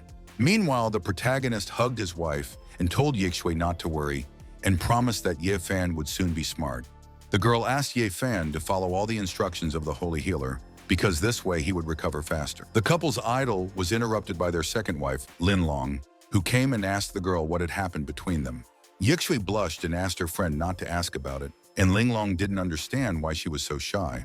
Ling Long herself blushed and decided to run out of the room when Ye Fan started teasing her and calling her shy. After leaving the room, the girl couldn't stop trembling. She thought that this sly little devil was deliberately harassing her. When it got dark outside, our hero left his mansion and approached a white sports car. After getting into the car, he turned to President Xia, who was sitting in the front, and asked him to take the guy to the central bridge. She reported that the Wan family was already waiting at the bridge, and in fact, they were gathered there to take Yifan's life. Yifan smiled and replied that he had already arranged a meeting under the bridge with the person who wants to hire me to kill him. The main character smiled slyly and said that now they can only watch the Battle of the Tigers. The next events unfolded under the central bridge of Cloud City. The tracks were already empty due to the fact that it was night. Mr. Wan was hiding in the bushes, and he told the guards to remain vigilant and wait for that bastard to show up. The man furrowed his brows when he heard the notification that arrived on his mobile phone. He saw a photo of his beaten son and a message from him saying that he could hardly get out because they were going to take his life. Mr. Wan got angry and told the guards to continue tracking the phone, and also threatened to violently deal with the bastard who kidnapped his son. All this time, Wan Chao's phone was in the hands of the protagonist, who was sitting in the car and observing the situation outside. A notification appeared on the phone screen that it will be turned on automatically in 10 minutes. Looking out the window, Yifan smiled enigmatically and thought that there was only one person missing from the stage. After a moment, the smile faded from his face, and he became alert when he noticed someone's appearance. He saw a sports car that came to the meeting place under the bridge to participate in the transaction. Yifan slammed his fist against the glass in anger, because this was the Shu family that his grandfather treated as his own. Don, the father of the patriarch of the family and the adopted grandson of the main character's grandfather, was driving the car.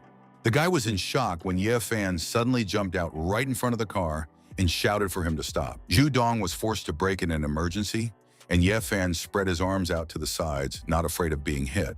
The blonde man got out of the car and started shouting indignantly, asking if Ye Fan was tired of living by throwing himself under the wheels. He was even more dumbfounded when he recognized Ye Fan as the guy, and our hero started pretending to be a fool and saying that he was lost and hungry. The main character grabbed his foster brother and started asking the guy to give him a ride home. Yifan did this so that he could slip Wan Chao's mobile phone into Don's pocket at a convenient moment. Don didn't want to give his stupid brother a ride, so he pushed him so hard that he fell to the ground and yelled at him to get away from him.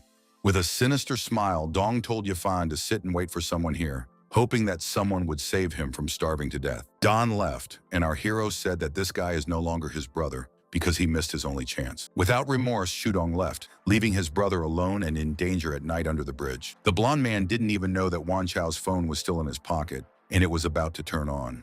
The main character smiled, knowing that right now the brother who betrayed the trust of his family is heading straight to his grave. When Don arrived at his destination, he got out of the car and started calling out to the master, announcing that he was already there.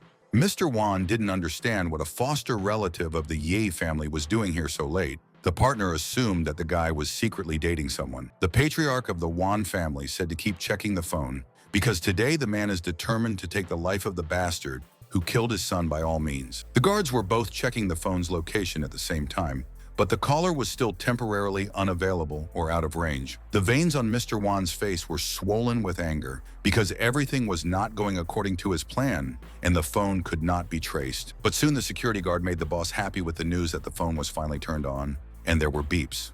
Don was at a loss as to why he had someone else's phone in his pocket, because he definitely wouldn't put such silly songs on his ringtone. The blonde decided to answer the phone. He got angry at the person who tried to call him and demanded to know who he was. Mr. Wan, seeing that his son's phone was in Shudong's hands, ordered the guards to pounce on him. Don didn't expect that in a second he would be surrounded by a whole crowd of armed big men, including Mr. Wan. Wan didn't want to deal with it. He looked at the bastard who killed his son with disdain and ordered the guards to deal with him cruelly. When Wan hit Don himself, Don screamed, asking why he did it, because it was some kind of misunderstanding. Mr. Wan once again hit Don, knocking him to the ground, believing that there was no misunderstanding because the guy took the life of his son. Dong started shouting and swearing that he didn't kill Mr. Wang's son because he was at home all the time, and hadn't even met Chow. Van grabbed him by the shirt and asked him how he got his son's phone number. The guy replied that the mobile phone was in his pocket all of a sudden. The blonde realized that he was framed by Yefan because he ran into this guy on the way here. Wudong guessed that the destruction of the Zhao family and the rescue of Su Yishui were all Yefan's doing, which meant that he had recovered. Mr. Wan didn't believe him, so he slapped the Don in the face and asked him to lie more plausibly, because Yefan's imbecile is not capable of such a thing. Then he kicked Don, angry that he refused to tell the truth even if he was about to die. Beaten and defenseless, Shudong tried to convince the man that he was telling the truth. The patriarch of the Wan family put his foot on the guy's stomach and did not listen to his not plausible explanations. The man ordered a subordinate to keep an eye on Shudong's father because the guy was definitely involved in the murder of his son. The main character, who was watching everything from the car, asked director Xia if he had accurately recorded everything on video. He asked to send the video anonymously to Shuzhong to see how the Wan and Shu families would fight each other. Yefan also handed President Xia a bottle of second-level pills that would help him strengthen his foundation and break through to the control stage. Dumbfounded, President Xia asked if he really could break through to the next level, since he was already over 50 years old. Yefan replied that this was just the control stage and promised that Xia Hao's capabilities would be limitless as long as he was loyal to him. President Xia admitted that he had spent $1 billion trying to find an alchemist to make such pills for him, but it didn't work out. Our hero said that there are 5 pills inside. One of them should be given to Li Hu, and the rest to whomever the man wants. The man said that from now on, he would do whatever young Master Yi told him to do. President Xia asked our hero if he should give one of the life pills to Wang Fugi so that he could also develop. Yi Fan smiled and replied that there would already be a new master teacher in Cloud City tomorrow, as long as nothing unexpected happened. Then the events unfolded at night in the mansion where Wang Fugi lived. While eating dinner, he couldn't forget that Yi Fan was so lucky that he bought a rock from the black market, and it turned out to be a life force pill. He pushed aside any unnecessary thoughts and decided to focus on getting even stronger and protecting his best friend. When Wang Fugi absorbed the life force pill, it seems that he immediately felt its effects on his body. Yellow bright lightning surrounded his body as he screamed, not understanding how the energy of a single pill could be so terrifying. The guy crossed his legs, closed his eyes, and began to walk the path of cultivation, a bright yellow light filling everything around him. It wasn't easy to withstand the terrifying energy of the life pill, and the guy grunted in pain as he clenched his teeth with all his might. Wang Fugi felt a terrible pain all over his body. His muscles were growing in front of his eyes, and the veins on his entire body were bulging. He felt as if his meridians were about to break, and then a bright beam of yellow light split the city's night sky in half. Linlong saw from the window of her apartment that someone had broken through the Wang residence, and she found it hard to believe that this blockhead Fugi had actually become a master teacher. The news made her happy, because if Wang Fugi became stronger, her husband Yefan would be completely safe with this guy. Linlong suddenly lost her balance, suddenly feeling hot and panting, and leaned her hands on the window. A strange feeling accompanied her often since Yefan first touched her. She felt a spiritual warmth. A mysterious energy had taken up residence in her body, and her meridians and Linlong Dantian were constantly being nourished and strengthened by this power. Linlong was stunned when she guessed that this was the secret that the main character had been hiding all along. She wondered if after so many years of stagnation, the truth would be able to overcome its inner limit and move on. Then the action unfolded in a high modern skyscraper, which was occupied by the headquarters of the Su Corporation. The guests discussed that the Su family dared to hold a press conference after the Li family released the drug stolen from them. Mr. Li was also present at the event and waited tensely while the others speculated on whether Su's company had another drug. The man understood that drug development wasn't that fast, so Su's company was just trying to put on a good face with a bad game.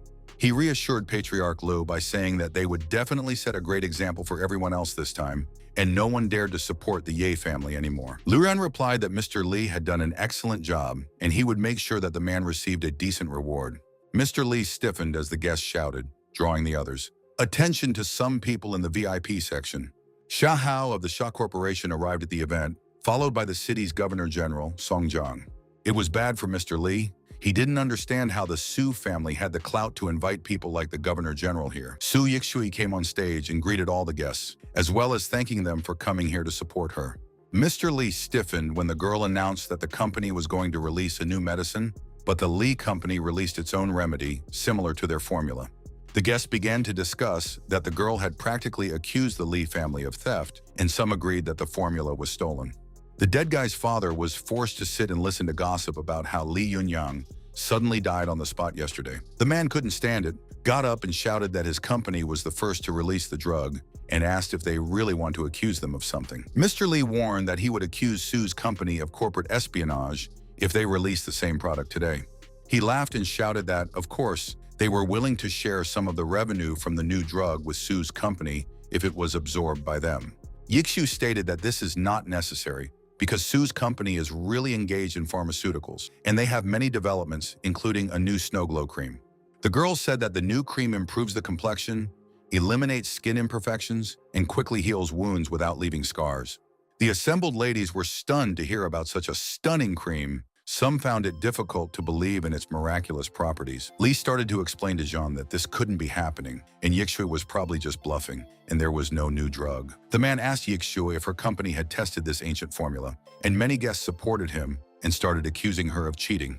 They immediately changed their minds and recognized that the formula of the drug must be perfect when they saw the healer Lei Qiangshui on stage. The healer said that he accidentally came across this formula and restored it. He personally confirms its effectiveness and speed. The guests of the press conference were shocked by the properties of the drug and were surprised to see the doctor because he had not contacted any companies before. They stopped hesitating and decided to buy the product, and Hongfa Pharmaceutical immediately wanted to place a billion-dollar order. Yixiu began to cry with happiness, because with such an investment, her family's company will be able to rise to new heights. Mr. Lee did not give up trying to embarrass the girl. He asked Mrs. Su to demonstrate the effect of the cream on himself. Smiling ominously, the man thought that he refused to believe in the existence of such a miracle ointment. The guests of the event agreed that the man's words make sense, and it would be convincing to prove the effectiveness of the cream here and now. Mr. Lee asked the girl if she was afraid to do it, and Sue asked how exactly he wanted to test the cream. The man suggested that she scratch her skin and put cream on it, while they watched him heal the wounds and remove the scars. When the girl had already taken a knife to do this, the main character came running, afraid for his wife. He snatched the knife out of her hands and told her that she didn't have to do it. He would find a volunteer to demonstrate how the cream worked. The main character jumped off the stage with a knife in his hand, while Su Yixiu waited for her husband on the stage without interfering.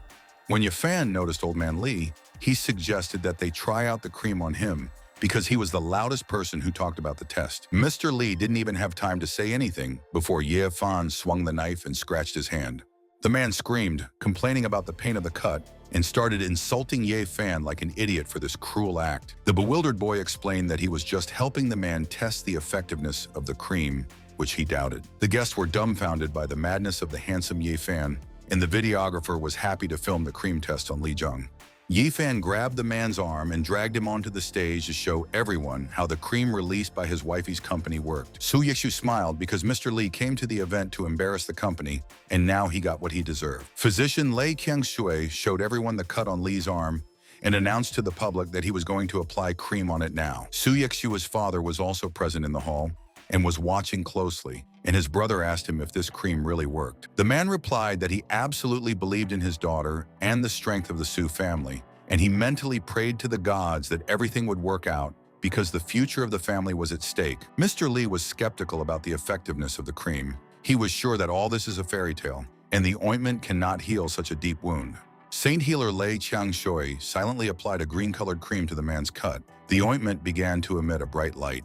The miracle cream began to work immediately, and the deep cut closed in seconds, leaving only a small mark. The guests were shocked to see that the cut disappears before their eyes. They even assumed that it was all computer graphics. Mr. Lee, looking at his hand, could not believe his eyes that this cream is really so miraculous. The man held out his hand and smiled ominously, deciding that the situation could still be replayed if the evidence was destroyed. The patriarch of the Lee family failed to carry out his backup plan because he was immediately grabbed by someone's arm. It was Wang Fugi, who asked his uncle if his hand was itching because he didn't wash for a long time and offered to help. Saint healer Lei Qiangshui showed the guests Mr. Lee's fully healed arm to see the result. The guests of the press conference were stunned to see that the cut had completely disappeared and the skin was even cleaner and smoother. Mr. Lee refused to believe it, but he stared at his hand, thinking that it must have been some kind of trick. The businessmen gathered here started shouting that their companies were ready to buy this drug immediately for very large sums. They were delighted with the miracle ointment. Hayu Company decided to order $1 billion cream, as well as provide Sue with their own supply channels. Lee shouted at the businessmen not to let their emotions cloud their minds, because Sue's company is now in debt and they don't have the money to produce. This made the businessmen hesitate, and they remembered that the Ye family was almost defeated, and Sue was closely associated with her, and it was risky to make deals with them. A strange guy came on stage and said that Sue's company was supported by the Holy Healer, so there was no need to be afraid of small, unpaid debts. It was Guo Li, an old friend of Ye Fan's, who had warned the businessmen that they would deal with him if they continued to doubt. Wang Fugi and the main character were dumbfounded to see Guo Li on stage. They didn't understand why their old friend had returned. The guests were shocked that a representative of the famous Guo family from the provincial capital appeared on the stage, which means that another influential family supports Sue. Guo Li explained to his friend that his old man had sent him to another country, so he hadn't heard the news about Ye Fan and hadn't been able to come earlier. Wang Fugi shouted, asking if Guo Li knew how hard it had been for them and where he had been for so many years. The protagonist had no doubt that Guo Li would not betray him, but this was not the right time and place to talk to a friend. Suddenly, the red-haired guy looked at his old friend suspiciously, as if he had quickly managed to crack him. Ye Fan stiffened when Guo Li asked the guy if he was just playing dumb. The main character knew that Guo Li had always been a smart guy and a loyal friend, which meant that he would need such an assistant. The guy with the long red hair saw the faint smile on his friend's face and made it clear that he understood right away. Young Master Guo announced into the microphone that the first person to sign the contract would be the first to receive the goods, so there was no need to delay. Guo Li managed to cheer up the audience, and the businessmen immediately started raising their hands to be the first to sign a contract with Sue's company. The protagonist was pleased with his old friend's performance, thinking that Guo Li knew his role perfectly. The red-haired guy asked Mr. Li if he was going to camp here until Chinese New Year and make a fool of himself even after his son finished playing. Angry, Mr. Li replied that he wouldn't be afraid of Guo Li just because he was from a powerful family. The man decided to act radically. He waved his hand and gave the command to his fighters to prepare for the attack. A crowd of busily dressed bodyguards wearing dark glasses and armed with batons appeared in the hall. Mr. Li shouted that they would now see who dared to enter into a contract with Sue's company today. The patriarch of the Su family got angry and shouted, asking Li Jung if he was playing dirty because he couldn't beat them in business. Li Jung replied that it was only a punishment from the higher-ups, and now the Su family only had two options left. The first option is to stay with Ye's family and be destroyed, and the second option is to hand Ye Fan over, sell the company, and save their miserable lives. Mr. Li suggested that $50,000 for selling Sue's company to its previous owners would be enough. The second master of the Su family was angry at the impudent man and asked who he was playing with by calling such ridiculous amounts. Su Yikshu stood up for her husband and shouted that Li Young would have to deal with her if he wanted to harm Yifan.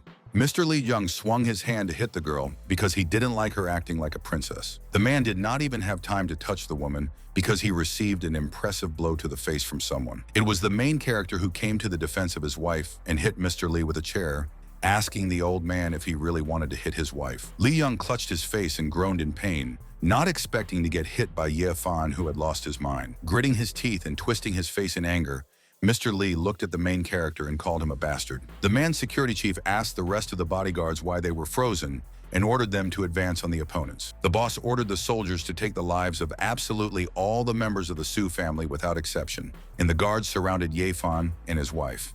Wang Fugi stood up for his loved ones and shouted, provoking the guards to try their luck. Everyone was dumbfounded when they saw what kind of aura Fugi possessed and concluded that he had broken through to the master-teacher stage. The guests of the event felt that genius was transmitted like a virus because Ye Fan became a master teacher at 15, and now his friend did it. Mr. Li was not intimidated by the presence of the master teacher because a man only needs to take Ye Fan or Yishui hostage, and then Fugi will not be able to do anything. Li Jung advised the boy not to interfere because those behind the Li family were no match for him, but Wang believed that Yixue was his daughter-in-law, so it was also his business. He approached Mr. Li, threatening him with his fist, and told him to get out of here. Otherwise, they would regret being born. Guo Li walked up to his friend, stopped him, and told him that it was his turn to deal with the Li family now. The red-haired guy swung his fist so that one energy-charged punch managed to hit a whole crowd of Li's guards. Guo apologized to them and admitted that he was also a master teacher, so he would straighten their minds if there was any problem. The guests at the event were surprised that Guo Li was also a master teacher, which meant that both of Ye Fan's friends were infected. Mr. Lee was terrified because two master teachers couldn't be stopped even with long-range weapons and outnumbered. The man knew that staying here was pure suicide, and he no longer had the desire to fight the Su family. Linlong intervened in the scuffle, and the girl came and screamed, ordering everyone to stop. In the company of the guys in camouflage, she told them to put down their weapons and behave because she had already put up with them for too long. The bodyguards took Mr. Lee's security chief hostage, holding several sharp knives to his neck. Previously armed with a spiked club, security chief Lee Young was forced to drop his weapon on the floor. Linlong dealt with Mr. Lee's fighters in a matter of minutes, and her guys quickly tied up all the guards. The press conference guests breathed a sigh of relief when it was over, because before that, they were afraid that they would become victims too. President Xia and Li Hu approached the detained patriarch Li, and House suggested that the man talk somewhere without witnesses. Mr. Lee was sweating and grimacing in fear, stammering as he made it clear that he was not eager to communicate with President Xia. An hour later, the action continued to develop on the territory of a chic snow-white mansion. Li Young was sent there, and now he was sitting tied up in a chair and was outraged that our hero and his assistants were violating his rights. The man was hit with a chair for shouting and shouting, which caused Mr. Lee to shut up. Yifan, still pretending to be a fool, called Lee a bad person, and bad people should suffer. Guo Li approached Zhong with a knife and asked if the man would speak kindly or if he would have to refresh his memory. The man didn't have time to say anything before Guo Li attacked the patriarch of the Li family with a knife. The red-haired guy told Mr. Lee that death was too light a punishment for him for destroying the Ye family, so he shouldn't blame him for being cruel. Lee said that it was Patriarch Liu Zhan from the capital who arranged it. They were the ones who prevented Dr. Lei from treating Ye Fan, and reinforcements had already been sent here from the city. This wasn't surprising news to Guo Li. He told the man to tell them what they didn't know yet. Zhong said that Liu Zhan has two people working for him, one of them a military man called Lone Wolf, and the other a young Mr. Zhou from the capital. The main character thought that Li Zheng had said that the Liu family wanted to get something from the Ye family that would help them develop their strength. Whatever the case, he decided to plan everything carefully and was sure that the Liu family wouldn't come back from here if they were going to come to them. Meanwhile, in the northwest, in an equally luxurious mansion, other events were unfolding. The elder watched the events at Su Company's press conference on the big screen and saw how Mr. Lee's guards were neutralized. The guy was making excuses to Elder Zhan because no one expected the Su and Ye family to have such protection. Chen asked how they would be viewed if this continued after their opponents won without losses and even held a press conference. The man stated that he would personally go to Cloud City and take Ye Fan's life to get rid of the problem once and for all. After a grueling day, the main character returned to the modern mansion to spend time with his wife. Today, Su Yixu was very happy. After all, everything went like clockwork. She hugged her husband and thanked him for his help. The girl was crying with happiness, thinking that thanks to Ye Fan, they had received so much support from people. Linlong doubted that Ye Fan could have gathered so many powerful people around him while still being a madman. Su Yixu, holding a glass of wine in her hand, addressed the guests of the evening and thanked the guests for their help today. The girl looked away in fright when she noticed the appearance of unwanted guests in the hall. These were representatives of the law who received a message that they were engaged in illegal fundraising for counterfeit medicine. Su Yixui, her husband, and the rest of the guests listened in silence as the law enforcement officer announced the freezing of the company's accounts. The girl asked since when the usual payment for an order is considered illegal fundraising. The man replied that he was just following orders. Lilong stood up for her friend and put her fighters on alert, not allowing strangers to take even one more step. Law enforcement officers pointed guns at them in response, and their leader asked Miss Yu not to make things difficult for them. Linlong told the man that they were the ones who were complicating things, because the very fact of Yixue's arrest would destroy the Su family's reputation. The main character had many ways to solve this situation, but it was too early to use them, so he didn't know what to do. Very soon, several military vehicles appeared under the mansion, and the military decided to intervene in the situation in Su's house. An angry Major Guo Fei burst into the hall, accompanied by soldiers, and shouted, asking what was going on here. Yifan pointed his finger at the law enforcement officer and called him a bad person who wanted to arrest his little wife. Major Guo Fei remembered that the Heavenly King's orders should be obeyed without hesitation, as the Supreme Commander had told him. The soldier immediately gave an order to his soldiers to grab the men in black suits, who immediately rushed forward. The man was rolled up and put on the floor, who screamed, asking the major what he was doing, because they were only performing their duties. The major ordered him to shut up and explained that the Su family's company is a partner and medicine supplier for the army, and anyone who touches them is their enemy. The soldiers arrested the man and forced him out of the hall, and Major Guofei watched carefully. The protagonist thought that this matter was settled for now, but it's definitely not the end of the story.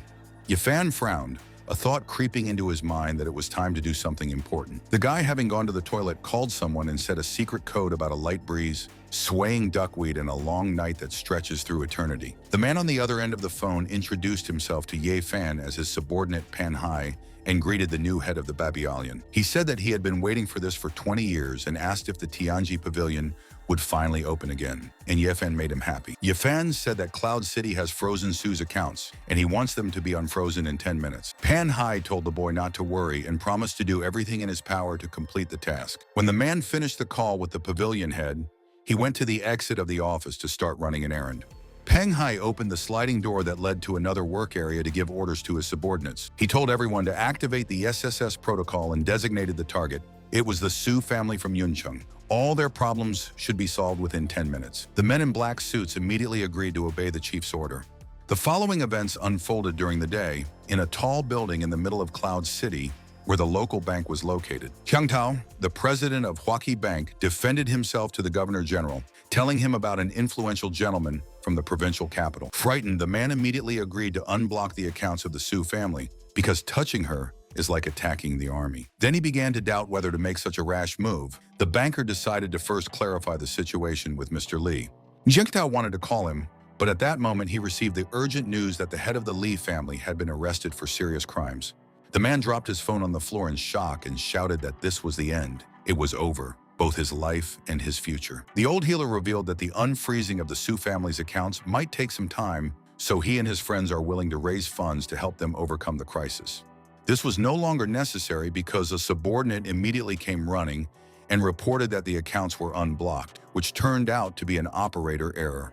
Su Yexu didn't understand how this could be a mistake. After all, the police officer had said clearly about blocking bank accounts. The girl asked Lin Long if her people had solved the problem, but Yu's acquaintances hadn't even started making calls yet. They wouldn't have been able to figure it out so quickly.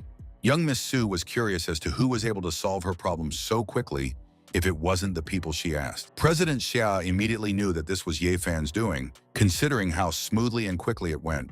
Wang Fugi read the news on his phone and urged the others to do the same because it was urgent. They learned that the head of the Li family from the provincial capital had been arrested, and the president of the Huaqi Bank was suspected of committing financial crimes. Su Yexu quickly guessed that all this news was related because 3 influential people were arrested at the same time. Young Miss Su was visibly surprised when she received an unexpected phone call. It turned out that she received a call from Cheng Wei, the new director of Huaqi Bank, who apologized to her and promised to hold a public press conference so that Su's reputation wouldn't be damaged. Also, the new director of the bank said that President Pan Hai of the Chuzhou Corporation will personally visit the girl in a couple of days. The girl was stunned to realize that Pan Hai himself had personally helped Su's company solve the problem with the bank accounts. She knew that the Chuzhou Corporation was a colossal force, dominating dozens of provinces and having influence throughout Great Xia. Yixui knew that even Dr. Lei and Lin Long couldn't get Pan Hai to do anything for her, and she wondered why such a big businessman would want to meet her. She wondered if it was possible that Ye Fan had known Pang Hai before, and so the businessman was paying back the debt. Mrs. Su walked up to her husband and thanked him for being there, and Ye Fan replied that it was fine for him as well if she was happy. Wanting to believe that it was Ye Fan who had helped her solve the problem, she hugged her husband tightly and thanked him again.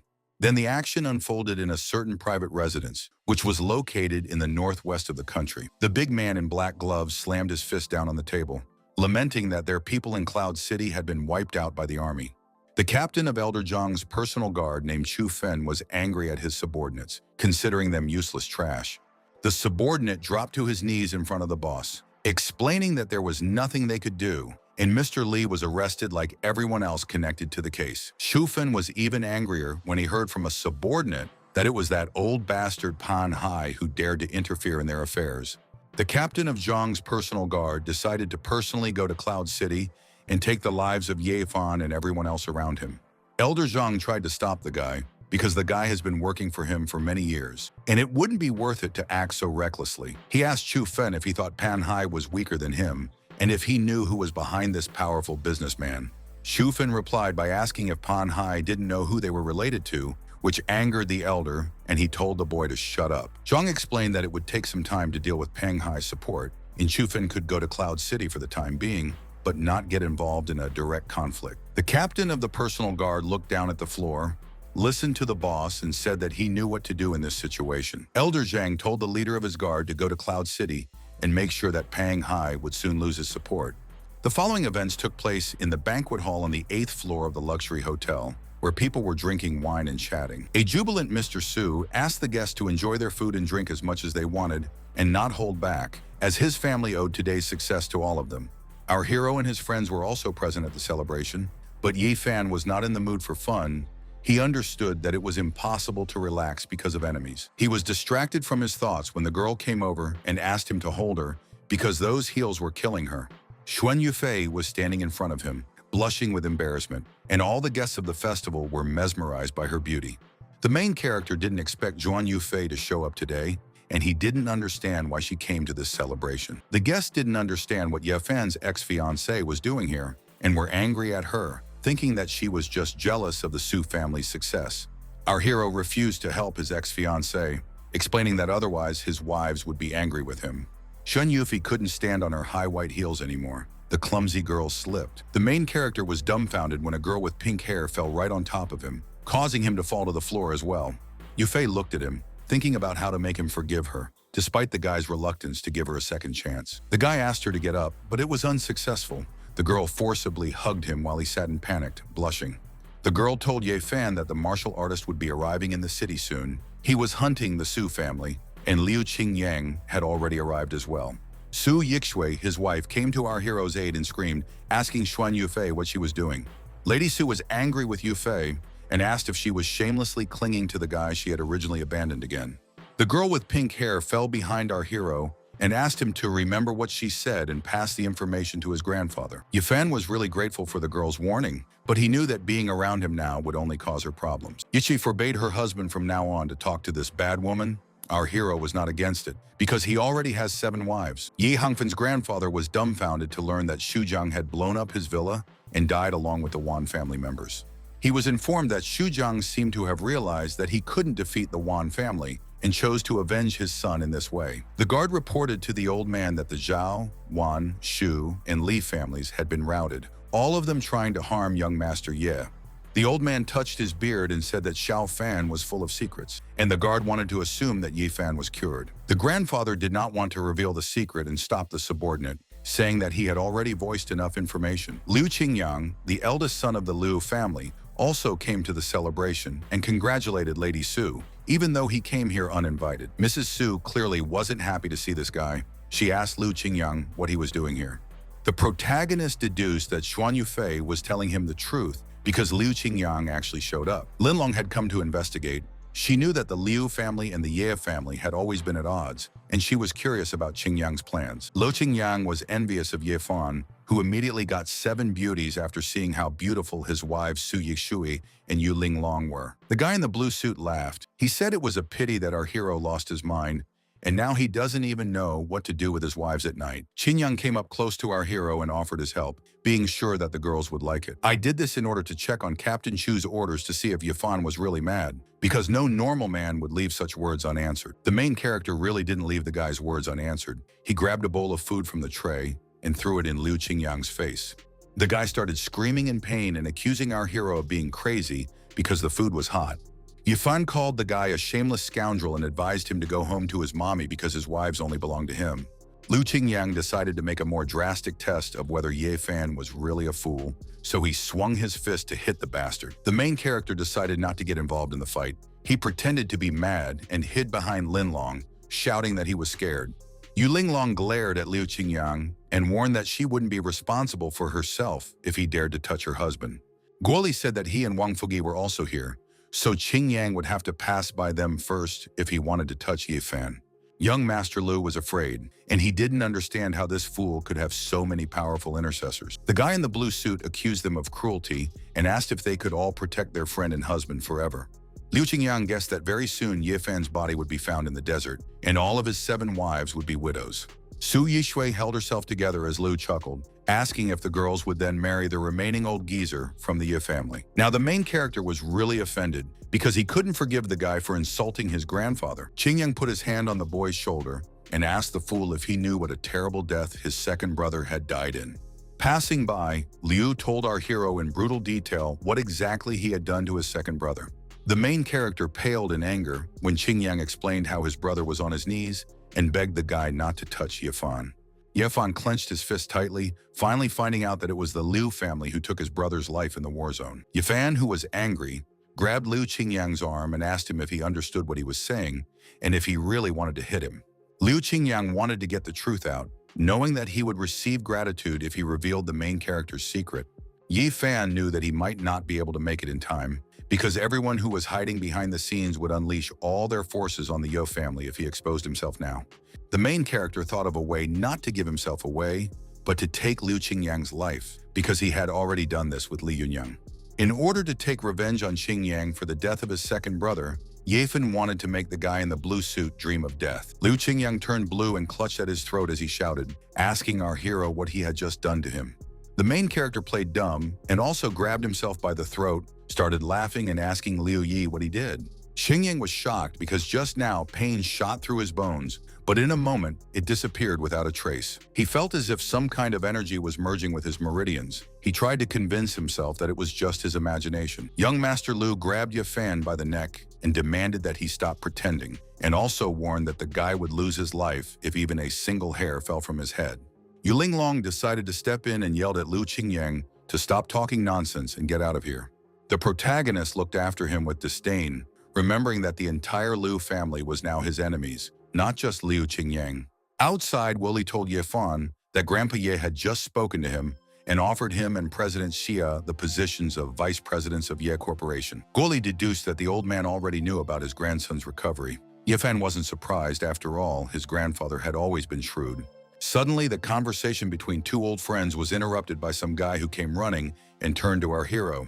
The bespectacled guy collapsed on his knees in front of young Master Ye and asked him to help him kill Liu Qingyang, as well as destroy his entire family. He introduced himself as Liu Uyang and promised that he would give his life and do anything for young Master Ye if he could take Qingyang's life. Yefan immediately thought that Liu Uyang and Qingyang were related because they were similar, but he didn't understand why the kid would take his brother's life. Guoli reminded Liu Uyang that Yefan wasn't quite well yet, and asked why a guy who picks up celebrities and models in his spare time would need our hero. Liu Ouyang handed over the papers and expressed confidence that Yefan would wake up. He gave our hero a list of his possessions and promised to give everything in return for help. The red-haired guy decided to read young Master Liu's property list instead of our hero. He was surprised because the kid's business acumen wasn't bad. All of Liu Wuyang's companies were rising leaders in their respective industries. Yefan knew that Guoli was an outstanding businessman, and if he was so shocked by this proposal, then Liu Uyang was a real genius. Guoli wondered if Liu Wuyang's courtship of girls and idle lifestyle was really just a game. The saddened guy asked Guoli what else he could do in this hopeless situation. He said that more than 20 years ago, Liu Jijian committed a crime against his mother, but the family did not recognize the girl as the master's wife. In the end, Liu Jijian, with the full approval of his family, brutally took the life of Liu Uyang's mother. The worst part was that the murder happened right in front of the boy, who was only 8 years old at the time. After his mother's death, Liu Wuyang didn't have a single good day in the Liu family, and he was bullied into eating dog food. The guy said that even in adulthood, he remained an outcast in the family and could only pretend to be happy in another city. On the surface, Liu Wuyang was acting absurdly, but in reality, he was saving up his strength and setting up a company to take revenge on his own family. He said that he needed a benefactor to help him, and the first thing he did was contact Yefan after learning about the incidents with the other influential families. Guoli reminded the kid that Yefan still had no mind, so he couldn't help but understand what Liu Uyang meant. Liu Ouyang thought that he hadn't earned enough trust to get the young master to open up, which meant he needed to put in more effort. He handed him another stack of papers, telling him that he still had many great ideas and business plans that were guaranteed to bring wealth. Yefan understood that his enemies were rich and powerful, and his allies were few, so the team could use a financial genius. The main character happily accepted the papers and called Liu Yang a kind person, after which he offered to talk in the house. Guoli smiled as he concluded that our hero was willing to give Liu Wuyang a chance and try to help the injured kid. Liu Aoyang knew that if he could get into Yefan's company it would be half the success. The boy smiled, knowing that his older brother had already taken over Ye Company for a long time. In the boardroom of the Ye family's group of companies, they learned the shocking news that Shujin had sold their businesses before he died. The men didn't know what to do now, so one of them suggested that they go to Xiahao and Guoli because they probably have a plan. The meeting was interrupted when Liu Qingyang and his security guards stormed into the office and said it was too late to appoint vice presidents. The exultant guy showed the documents and claimed that Mr. Xu had received $30 million and sold the Yi group of companies to them. He threw the papers on the table and said that the head of the legal department and the manager of the purchasing department, Yu, were also present when the contract was drawn up. Shujin's protege, Juming, and Yu Wei, the purchasing department manager, happily confirmed Liu Qingyang's words. The other men stood up and started shouting and shouting, cursing the traitor Shujian and thinking that this contract couldn't be valid. Liu Qingyang said it was useless to shout anymore. The Ye family's group of companies had legally come under the control of the Liu family. The guy demanded to immediately hand over all the files and documents to him, and the official transfer of keys will take place in the laboratory. Qingyang hoped that the right treasure was in the possession of the Ye family. It was an ancient map that marked the miraculous ruins. Once he and his family decipher the map and get there, Liu hopes to gain incredible opportunities and even gain immortality. Liu Yi thought that the presence of the ancient map only accelerated the destruction of the Yi family, and the employees of the group of companies began frantically sorting through the documents. Qingyang smiled sinisterly, because gaining immortality and becoming a saint is a dream for any martial artist. The main character intervened in time. With a chair in his hands, he burst into the meeting room, accompanied by red-haired friends. Yi Fan complained about the noise and shouted that it looked like some stray dogs were barking here. The guy rushed forward, swinging the folding chair, threatening Liu Qingyang to beat him up since it wasn't enough for him last time. Liu Qingyang tensed up because he saw that this feeble-minded Ye Fan was being covered by two master-teacher-level fighters. Young Master Liu wasn't sure if he could take Ye Fan's life with a single blow, so it wasn't worth fighting head-on. Qingyang told Ye Fan to stop and said that the Ye group of companies was legally acquired by them, so our hero and his friends need to get out of here. Juming stood up for his new director and started shouting for security to come and get our hero out of here. Yu Wei yelled at our hero, saying that this is no place for fools, because here they discuss business matters. The main character looked at these two employees with disdain, realizing that there was some treachery involved. Yifan grabbed manager Yu's hand and shouted that he was a bad uncle, and don't let him think that the guy doesn't know anything. Yu Wei began to tremble and scream in pain, and our hero accused the manager of taking large bribes. Having dealt with him, the main character decided to avenge the betrayal of the fat man. He called him fat and put his fingers in his nostrils. The guy pushed the fat man to the floor and began accusing him of taking advantage of his position. And 3 years ago, he saw him with 3 women. Jumin covered his nose with his hands and replied that these were baseless accusations, and he didn't do anything like that. Yifan said that he was right back then, even though Grandpa didn't believe him. But today he intends to expose all the traitors. Yu Wei and his accomplice began to fear our hero, suspecting that the boy had regained his sanity. Liu Qingyang put his arm around Yu Wei and said that he and Zhu Ming were high-ranking executives of the Ye Group who had made a huge contribution to its development. After hugging the 2 valuable employees, young Master Liu asked if anyone would believe a fool who denigrated them. The others agreed with Liu, because Ye Fan is not one of the managers, and when making decisions, you need unconditional evidence, not words. The main character looked at his red-haired friend and nodded to him, giving the command to proceed with the next stage of the plan. Guoli showed the flash drive to the audience and said that as the newly appointed vice president, he would like to show them something. A guy with long red hair walked over to the record player and inserted a USB stick to show the evidence. In the video, manager Yu Wei receives $3 million in a suitcase in return for helping to implement a steel mill construction project. Manager Yu Wei, with a happy smile on his face, accepted a suitcase of money from a strange man with glasses, agreeing to help him. Now, seeing this video, the man was horrified. He demanded that the show of compromising material immediately stop. Guoli decided to turn off the first video, thinking that they had already seen enough, and invited the public to take a look at Chief Zhu's hairy chest. The head of the legal department of Ye Corporation was captured in an even more vile video, in which he offended a woman. The man ran up to the projector and started trying to cover it with his hands, shouting that he was forbidden to watch it. Juming turned around, looked at our hero, and asked young Master Ye what he wanted. The main character replied that Ju Min was a smart person and asked if there was anything else he needed to explain.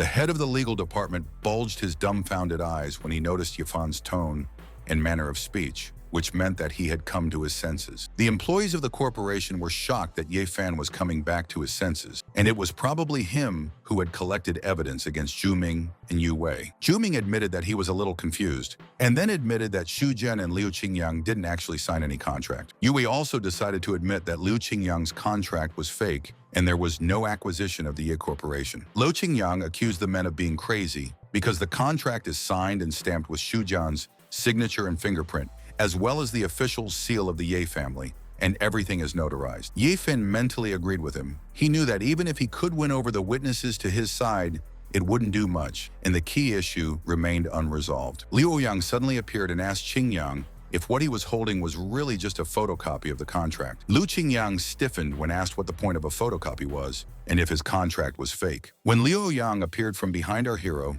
Qingyang was stunned, not understanding how this little bastard ended up on Ye Fan's side. Young Master Liu knew that this matter might arise. The original contract was with him, so he asked the guards to bring it over. Liu Qingyang jerked his thumb at the briefcase that the security guard had brought and said that the original contract was there. This didn't impress little brother Qingyang, because a sly smile appeared on his face and he apologized to Liu Yi. Liu Aoyang took out a matching suitcase and showed it to his brother, asking him to guess which one the contract was in. Qingyang wasn't afraid because he had ordered his guards to keep the briefcase with them at all times, so there shouldn't be any problems. He asked his younger brother, who was surrounded by Ye Fan and his friends, if he thought he could scare him with a suitcase. Liu Qingyang suggested opening the briefcases because he was sure that the original contract was in his suitcase. A muscular, shaven-headed bodyguard wearing dark glasses opened the suitcase, and his expression lost all confidence. Inside was not a document on the acquisition of the E group of companies, but a traditional Chinese outfit. Liu Qingyang was dumbfounded when he saw the blue burial clothes in front of him, not the contract. Enraged, he grabbed his bodyguard by the collar and shouted, asking the bald fool where his contract was. When young Master Liu realized that he couldn't get anything out of the guard, he turned around and addressed his younger brother. He asked the younger brother what he was up to, and the younger brother stood calmly and confidently in front of the older one, with a briefcase in his hand. Liu Ouyang's voice suddenly became sad and serious as he addressed his older brother, saying his full name. The guy reminded his older brother that 10 years ago he took the life of his mother, so he gave him a useful gift. Ouyang had bribed his brother's head of security a long time ago, so he just gave him the documents, and that idiot brother still didn't understand. Liu Qingyang stiffened even more when he saw his younger brother handing the original contract to young Master Ye. Yinyan's younger brother decided to thank our hero and opened a briefcase in front of him, in which there are documents. Qingyang got angry and shouted, asking his brother what he was doing. After all, these are assets worth hundreds of billions, and the guy's betting on the wrong horse. Liu Aoyang turned around, looked at his older brother with disdain, and warned Qingyang that this was just the beginning. Yifan smiled and reported that he had as many as 3 original documents in his briefcase and asked him to remind Qingyang about the current ownership of the company. The angry young Master Liu didn't even know what to say to our hero because he clearly won. He was more angry now with his younger brother Liu Ouyang, who hadn't even noticed how the bastard had grown up. Looking at the serious and confident boy, Liu Qingyang concluded that he had underestimated his younger brother. Liu Qingyang had lost his documents, so there was no point in defending his rights here, so he decided to leave, calling his guards to follow him. Ye Fan and his companions stopped Liu. Our hero said that, according to his wife, it is possible to offend someone who has offended you in return. Qingyang turned around and looked at our hero warily, not understanding what else that idiot Ye Fan had in mind. Liu Ouyang told the protagonist that Big Brother was carrying a special bone, an artifact useful for cultivation, and offered to take it away as payment. Young Master Liu was furious that Ouyang allowed himself to talk about a priceless family heirloom to outsiders. Qingyang started to panic as the 2 master teachers surrounded him. Fu Gui and Guo Li were ready to attack the scoundrel. The red-haired guys grabbed Liu Qingyang, and Guo asked the man to give him a bone that he had already chewed enough. Liu Qingyang knew that he couldn't give up so easily and lose the most precious relic to him. Very soon, young Master Liu became physically ill, and he could feel his battle energy rapidly draining to zero. He recalled how Ye Fan had grabbed his hand in the previous meeting, and he guessed that it might be because of our hero's injection. Liu Qingyang was terrified, suspecting that the main character had really come to his senses, because if he did, he would be finished. Wang Fugi tore up Liu's shirt and told him to stop talking nonsense, for there was no point in coming to the Ye family's house and causing trouble here. Xingyang screamed loudly as the protagonist snatched the necklace from his neck that had that precious bone hanging on it. Our hero was surprised when he evaluated the artifact with an experienced eye and immediately realized that it could be an immortal bone. According to legend, some ancient powerful masters after death, the bones shrank, turning into such a translucent bone. These contain the power of these ancient sages, as well as some of their combat skills and experience. Yi Fan knew that one could just put on a bone and receive energy, and after absorbing all this power and experience, one could rise to the heavens. Our hero smiled enigmatically, because the notes from the ring described in detail the method of completely absorbing the immortal bone. The young man smiled and put the necklace in his jacket pocket, thanking Mr. Lu and saying that he would be happy to accept this gift. Lu Qingyang wasn't willing to give Ye Fan the most precious thing he had. He shouted for the immortal bone to be returned right away. The protagonist told Guo and Wang to let Mr. Lu go, because it was rude to hold back a guest who had made such a valuable gift. Wang Fugi was at a loss, but Ye Fan forcefully pulled Liu Yi out of his friend's arms and once again demanded that the man be released. The big red-haired man didn't understand why Ye Fan decided to let him go, and Guo Li asked his friend not to interfere. Guo Li knew that Brother Fang must have some kind of plan, and it wasn't just that he decided to let Liu Qingyang go. Wang Fugi and Guo Li stopped interfering, and they looked after Ye Fan and Liu, who our hero had offered to guide. Liu Qingyang didn't want to go into a hug with the main character, he shouted, demanding that the guy let him go. Mr. Liu realized that this idiot had dragged him away from his fellow master teachers, so this was a great opportunity to take the bone and take Ye Fan's life. Soon, Ye Fan, Liu Qingyang, President Xia, and Liu Uyang found themselves in the underground parking lot of the Yi group of companies.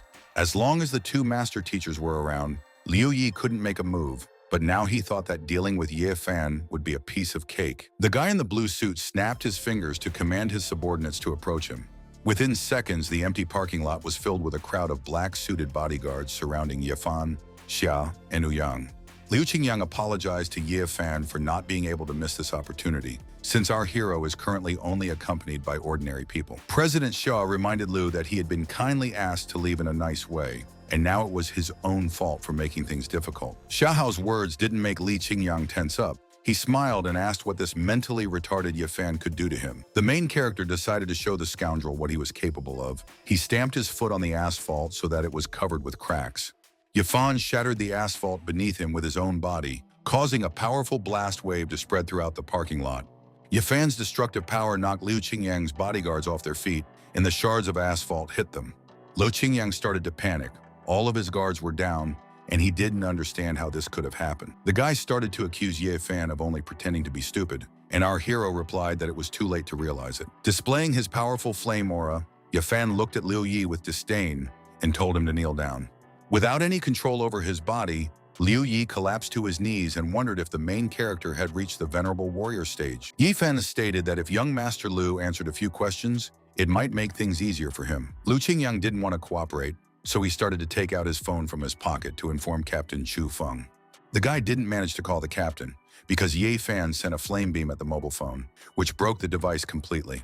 The main character asked if Qingyang really thought that the guy would let him talk to someone on the phone for the last time. Ye Fan demanded to know who was behind the Liu family, young Master Zhou from the capital or Lone Wolf from the army. Qingyang laughed and replied that Ye Fan could only dream if he decided to change something after he woke up. Liu Yi smiled, knowing that Lone Wolf would be here soon, and then Ye Fan would definitely end up dead, and his wives would suffer a miserable fate. The main character used the 7-star soul devouring claw against Liu Yi, and with one hand, he grabbed the guy's head. He calmly listened to Liu Yi's screams and questions about what he was doing to his head as he hit his opponent with lightning bolts. Our hero grinned and said that it was an honor for Liu Qingyang to be the first victim of the 7-star soul devouring claw. Liu Yi began to scream, begging for mercy, because this technique is a secret technique that allows you to control the mind and penetrate deep into the victim's brain. Ye Fan started asking the guy questions again, and the guy confessed that their contact person was a certain Captain Chu Fen, who served the Zhang family. Qingyang swore that he didn't know who was in charge, but it was definitely someone from the army, and Ye Fan wasn't going to let him go on this. Young Master Liu said that Zhou from the capital from the Holy Messenger organization is also involved in this, and he needs a map of the Ye family. The main character was suspicious of this information, but wanted to learn more about the organization of the Sacred Messenger. Liu Yi, sobbing in pain and fear, said that he had already given out all the information he had, and began to beg for mercy. However, Ye Fan wasn't going to spare the person who killed his second brother. He started to destroy Liu Qingyang's meridians. The guy finally let go of Liu Yi, who collapsed on the ground and started asking Ye Fan to take his life if he had the nerve. Ye Fan ran his fingers along the blade of the knife and replied that he wanted to do it, but there was a person who wanted even more. The main character handed the weapon to Liu Wuyang and said that now he can take his revenge on his brother for his mother. This made Liu Wuyang happy, who had been waiting for this moment since he was a child, and he thanked Mr. Ye. Liu Qingyang asked his younger brother what he was up to, since Wuyang couldn't take his own brother's life. Liu Wuyang didn't hesitate. He swung the knife and took his brother's life, saying how long he had waited for this day. The following events unfolded in the provincial capital, namely the Liu family residence. Liu Qingyang's father, named Zijin, received a message on his phone, which greatly alarmed the head of the family. He wondered how this Ye family imbecile had the strength to take his son's life. The man did not believe in the authenticity of this video, so he told his subordinate to call Qin Yang immediately. The guard became concerned when he realized that not only Qin Yang, but also none of his guards could be contacted. The head of the Liu family sat down on a chair and turned pale. The man still couldn't believe that such a thing could happen to his son. He knew that Qin Yang was a master teacher, and a fool wouldn't be able to take his life, so it was probably a setup by the Ye family. The man ordered a subordinate to contact Captain Chu Feng, because now he wants to completely destroy the Wei family. In the secluded courtyard in the northwest of the country where Elder Zhang resided, other events were unfolding. Elder Zhang was in a bad mood today because he had read the disappointing news. A subordinate reported to the boss that after Liu Qingyang's death, his father had made contact with the black organization from Japan, who were now willing to join Captain Chu Feng. Zhang deduced that the former genius turned idiot from the Ye family had finally awakened, which meant that the black organization's strength might not be enough. The man threw down the papers and shouted that the birth of a genius that could shake the Xia Empire and the entire world in the Yi family was predicted by a great diviner. Elder Zhang explained that this was why powerful people had mobilized so much power to destroy the Ye family, but it wasn't enough. Meanwhile, Ye Fan was meditating and thinking that he had sent a fake video of Jin Yang being killed by him around the city, for which Liu Wuyang was grateful. Now the main character decided to focus entirely on the Liu family, distributing responsibilities among the assistants. He hoped that the item he had taken from Jin Yang and was now holding in the air with his fiery aura would help him. It was written in the ring that the immortal bone could be swallowed by imbuing it with one's inner energy first, so Ye Fan did so. The main character focused on the task as much as possible when he saw that he was starting to succeed. Ye Fan's body seemed to rise above the ground and began to levitate, and the immortal bone began to absorb the streams of his energy. He noticed that even his inner flame had received a new boost, but that was to be expected from the remains of a great being. Our hero abruptly opened his eyes because during practice he noticed something unusual. Before his eyes, the dark silhouettes of the master who owns this bone, namely his combat experience, began to appear. Yifen realized that with the help of the immortal bone, he would reach the Emperor's stage, because techniques were easy to pass on, but experience was quite another matter. The main character hoped that after this, there would only be a handful of people who could compete with him in all of Great Xia. He was overjoyed to see that the shackles of the Venerable Warrior stage were broken, so he could now break through to the Emperor stage. Yifen decided that he needed to use this opportunity to go all out and break through to the next level. The grandfather of our hero noticed that his baby Fan was about to break through to a new stage and asked the guard to bring him an amulet. The old man shouted that the most important thing right now was to protect little Fan and not let anyone know about his breakthrough, no matter how important this life-saving amulet was. The long-haired blonde didn't argue with the patriarch. He turned around and left to bring the boss an amulet. The grandfather was finally convinced that his grandson had awakened, which meant that the Ye family had hope. The transformation force was so powerful that Ye Fan's wave of flame energy smashed the doors and sent the old man flying backwards. A huge, bright stream of orange energy left the Ye family mansion and shot up into the sky. The beam was so large and bright that it could be seen from anywhere in the city. It was taller than any skyscraper. Even those in the eastern suburbs of Cloud City noticed that someone had broken through to the next stage. The bearded sages saw that a breakthrough was taking place, so one of them told the others to bring equipment quickly. The old men began to analyze the breakthrough through a special computer that displayed a graph. One of them realized that the breakthrough was made with the immortal bone, which meant that someone had finally found the clue left by the teacher. The shaven-headed master collapsed to his knees because their master had gone missing many years ago, and 20 years later, something important had happened for the Wandering Souls organization. A grandfather with a thick gray beard managed to determine the coordinates and reported that a breakthrough had occurred in the area of the Ye family's residence. One of the masters didn't want to sit idly by, so he suggested that we go to the Ye family's residence right away to find young master. The bright flame aura around the protagonist's body started to gradually subside, but Yefan was still meditating. Yefan opened his eyes and breathed a sigh of relief. Even he couldn't absorb all the energy. Some of it remained in the meridians for a while. The main character was satisfied with gaining the power of a martial emperor. Even the flames inside the Dantian lit up brighter. Now the guy could absorb the energy of others and use it as he saw fit. The first victim was a pot with a plant. He stood up and thought of his grandfather, who was still waiting outside, and decided to tell the old man the good news. When the boy left the room with a smirk on his face, a worried old man was standing outside the door, worried about his grandson. Trembling and barely holding back tears, the head of the family apologized to his dear grandson for how much he had to overcome. The main character apologized in response to his grandfather for scaring him with his breakthrough to a new stage. The grandfather laughed, suggesting that his grandson had already recovered and had hidden this fact from the old man for a long time. Yifan confessed that he was assassinated 5 years ago. His consciousness was sealed in that talisman, and he only returned during the funeral. The old man was shocked to hear that his grandson had woken up so long ago, which meant that the destruction of the Zhao, Li, Wan, and Shujiang families was Yefan's doing. The guy confirmed his guesses and told him that all these families are small fry, and the Ye family has more powerful enemies, including representatives of the Holy Messenger organization and the military. He also said that a certain prominent figure had arrived in the city, so Ye Fan had broken through to a new level and would soon form a battle group. Ye Fan shared with the old man his plans of hiding in the shadows and dragging out the enemies, henchmen one by one. The family head wiped away his tears of happiness, saying that the heavens had not abandoned the Ye family after all, and the sage had predicted the birth of a genius, and he had finally appeared. The grandfather asked his grandson if there was anything he could do to help him, since he had such grandiose plans, and then called him to follow him. Ye Changfen and our protagonist went outside and walked on a small bridge over the pond. The main character didn't understand what they were doing here, because his grandfather brought him to their backyard. The head of the family turned around and told his grandson that he would soon find out for himself, and he put his hand to the rock. When Grandpa touched the stone with his palm, it began to move to the side, showing a secret passage. Our hero was surprised to see a secret place that his grandfather brought him to help him develop. Ye Kongfen invited his beloved grandson to walk down the stairs that led to the dark unknown space. The main character admitted that as a child, he played all day in the backyard, but never suspected the existence of this place. Even though Ye Fan was now a battle emperor, his perception was still blocked by the mysterious power of this dungeon. The head of the family and his grandson were in a dark basement. Inside it was dark, spacious, and empty. Ye Fan froze in surprise when he saw the items that his grandfather wanted to show him here. Grandpa explained that all these commemorative plaques belonged to the Ye family's brothers who gave their lives in the Heavenly Dragon Army. The main character stood in front of countless commemorative plaques and silently remembered his dead ancestors. The old man asked his grandson to go and light incense for the dead brothers, because it was time for him to learn this too.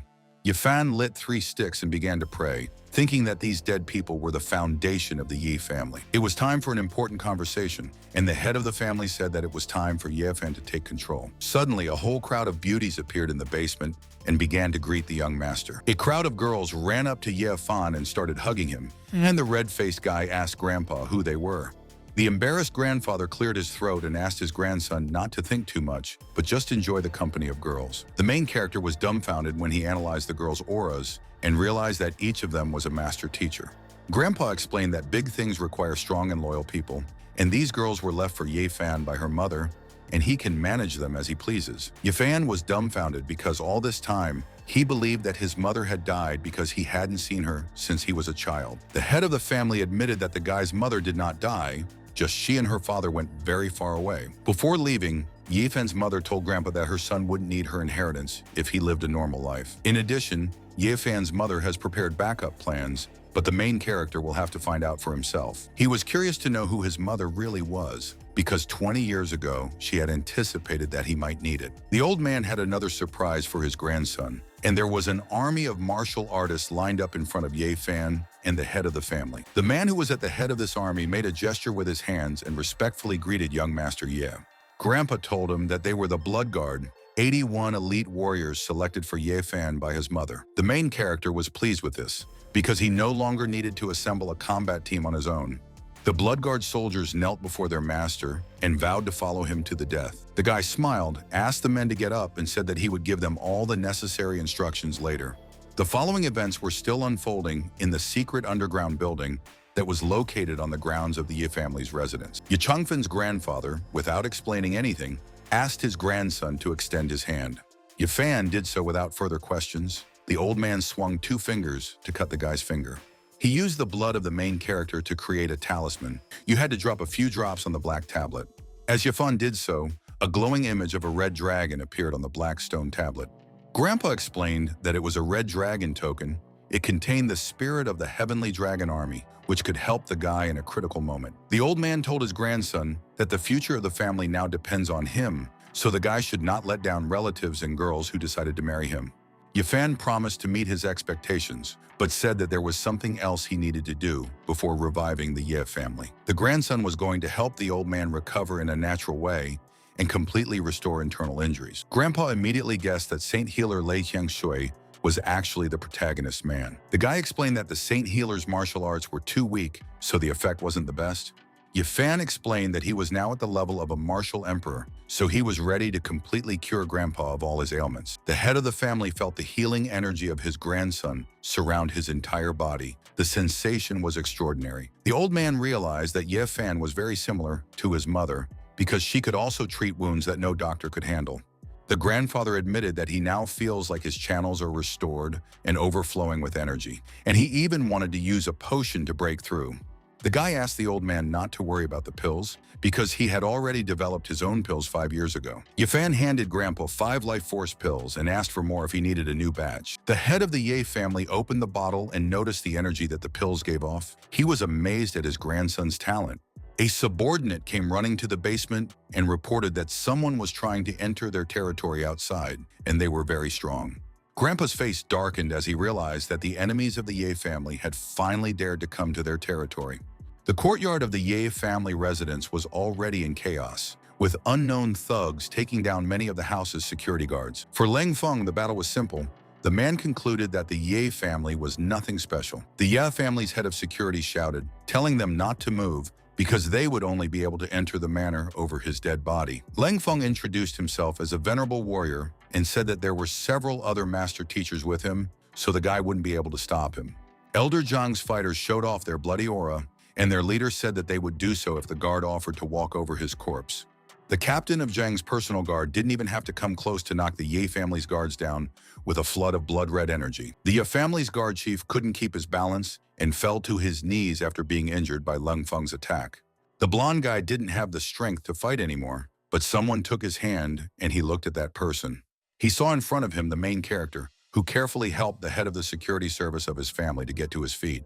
The main character and his family formed a crowd to demonstrate the power of their fiery aura to the enemy. Leng Feng didn't like it because he didn't know that the Ye family had such a large number of master teachers. Elder Changfen told Feng that when he was young, he fought for his country and did a lot for it, and now the guy's owners want to destroy his family. Feng replied to the patriarch that the fate of his family had long been sealed. The resistance was just a manifestation of their stubbornness. Zhang's guard captain explained that in the end, he had no choice but to come and personally send them to rest. Ye Fan was impatient to get started because he wanted to try out the new powers and techniques he had obtained from the immortal bone on the enemy. Leng Fan raised one eyebrow questioningly as he looked to the side and noticed the appearance of some other people. It was old Niu, who had declared that he would have to pass by him if anyone wanted to take young Master Ye's life. The main character at first did not understand who this strange old man was talking about and assumed that it was about him. Leng Fan recognized these people as members of the Wandering Souls organization and asked what they were doing here. The Wandering Soul organization is the strongest alliance of martial artists of the Great Xia dynasty, and at the peak of their development, they opened hundreds of branches all over the world. Fan knew that some foreign politicians were proud to join, but a few years ago, the organization suddenly went into the shadows. Old Niu once again stated that he had come to protect young Master, so Fen could try to fight him if he wanted. Leng Fan wasn't afraid to fight the Wandering Soul grandfather. He clapped his hands to give the signal. In the next second, several martial artists from the Japanese black organization landed on the roof. Old Niu shouted that because Leng Fan conspired with the Japanese to attack the Ye family, the guy should definitely take his life. Angrily, Leng Fan shouted that the Ye family would be annihilated today and ordered his subordinates and mercenaries to act. A guy with purple hair approached him and offered to fight together and reminded him of his promise. The Ye family members were also willing to fight for their right to exist, and they went forward together. The fierce battle never started because the main character stood between the two forces and ordered them to stop. After straightening his tie, Yefan told his men to retreat to the underground hall because he wanted to start a massacre here himself. Grandpa started to worry about his grandson, and he asked Little Fan if he was sure of his decision. Yefan didn't say anything, but the old man believed in his heir's strength and ordered the Yi family members to retreat. The guards acted as the boss ordered them, and together they decided to hide in the underground structure. Now only he and the 4 female grandmasters given to him by his mother are left in the main character's squad. Old New was looking forward to seeing a spectacular sight because the young master is going to sort things out on his own. Lengfen laughed because the old man had run away and left Yefan here, so it seemed that Grandpa didn't need a poor-minded idiot grandson. Armed thugs began to surround Ye Fan and his 4 female assistants from all sides, and Fen did not hesitate to tell them how he had brutally taken the life of the boy's brother. One of the girls scowled at Leng Fen and warned him that he was bringing death upon himself by insulting the young master. The main character smiled, put his hand on the girl's shoulder, and asked her not to be nervous, because this is not their battle. Leng Fen was stunned when Ye Fan stopped playing dumb and found out that he wasn't stupid at all.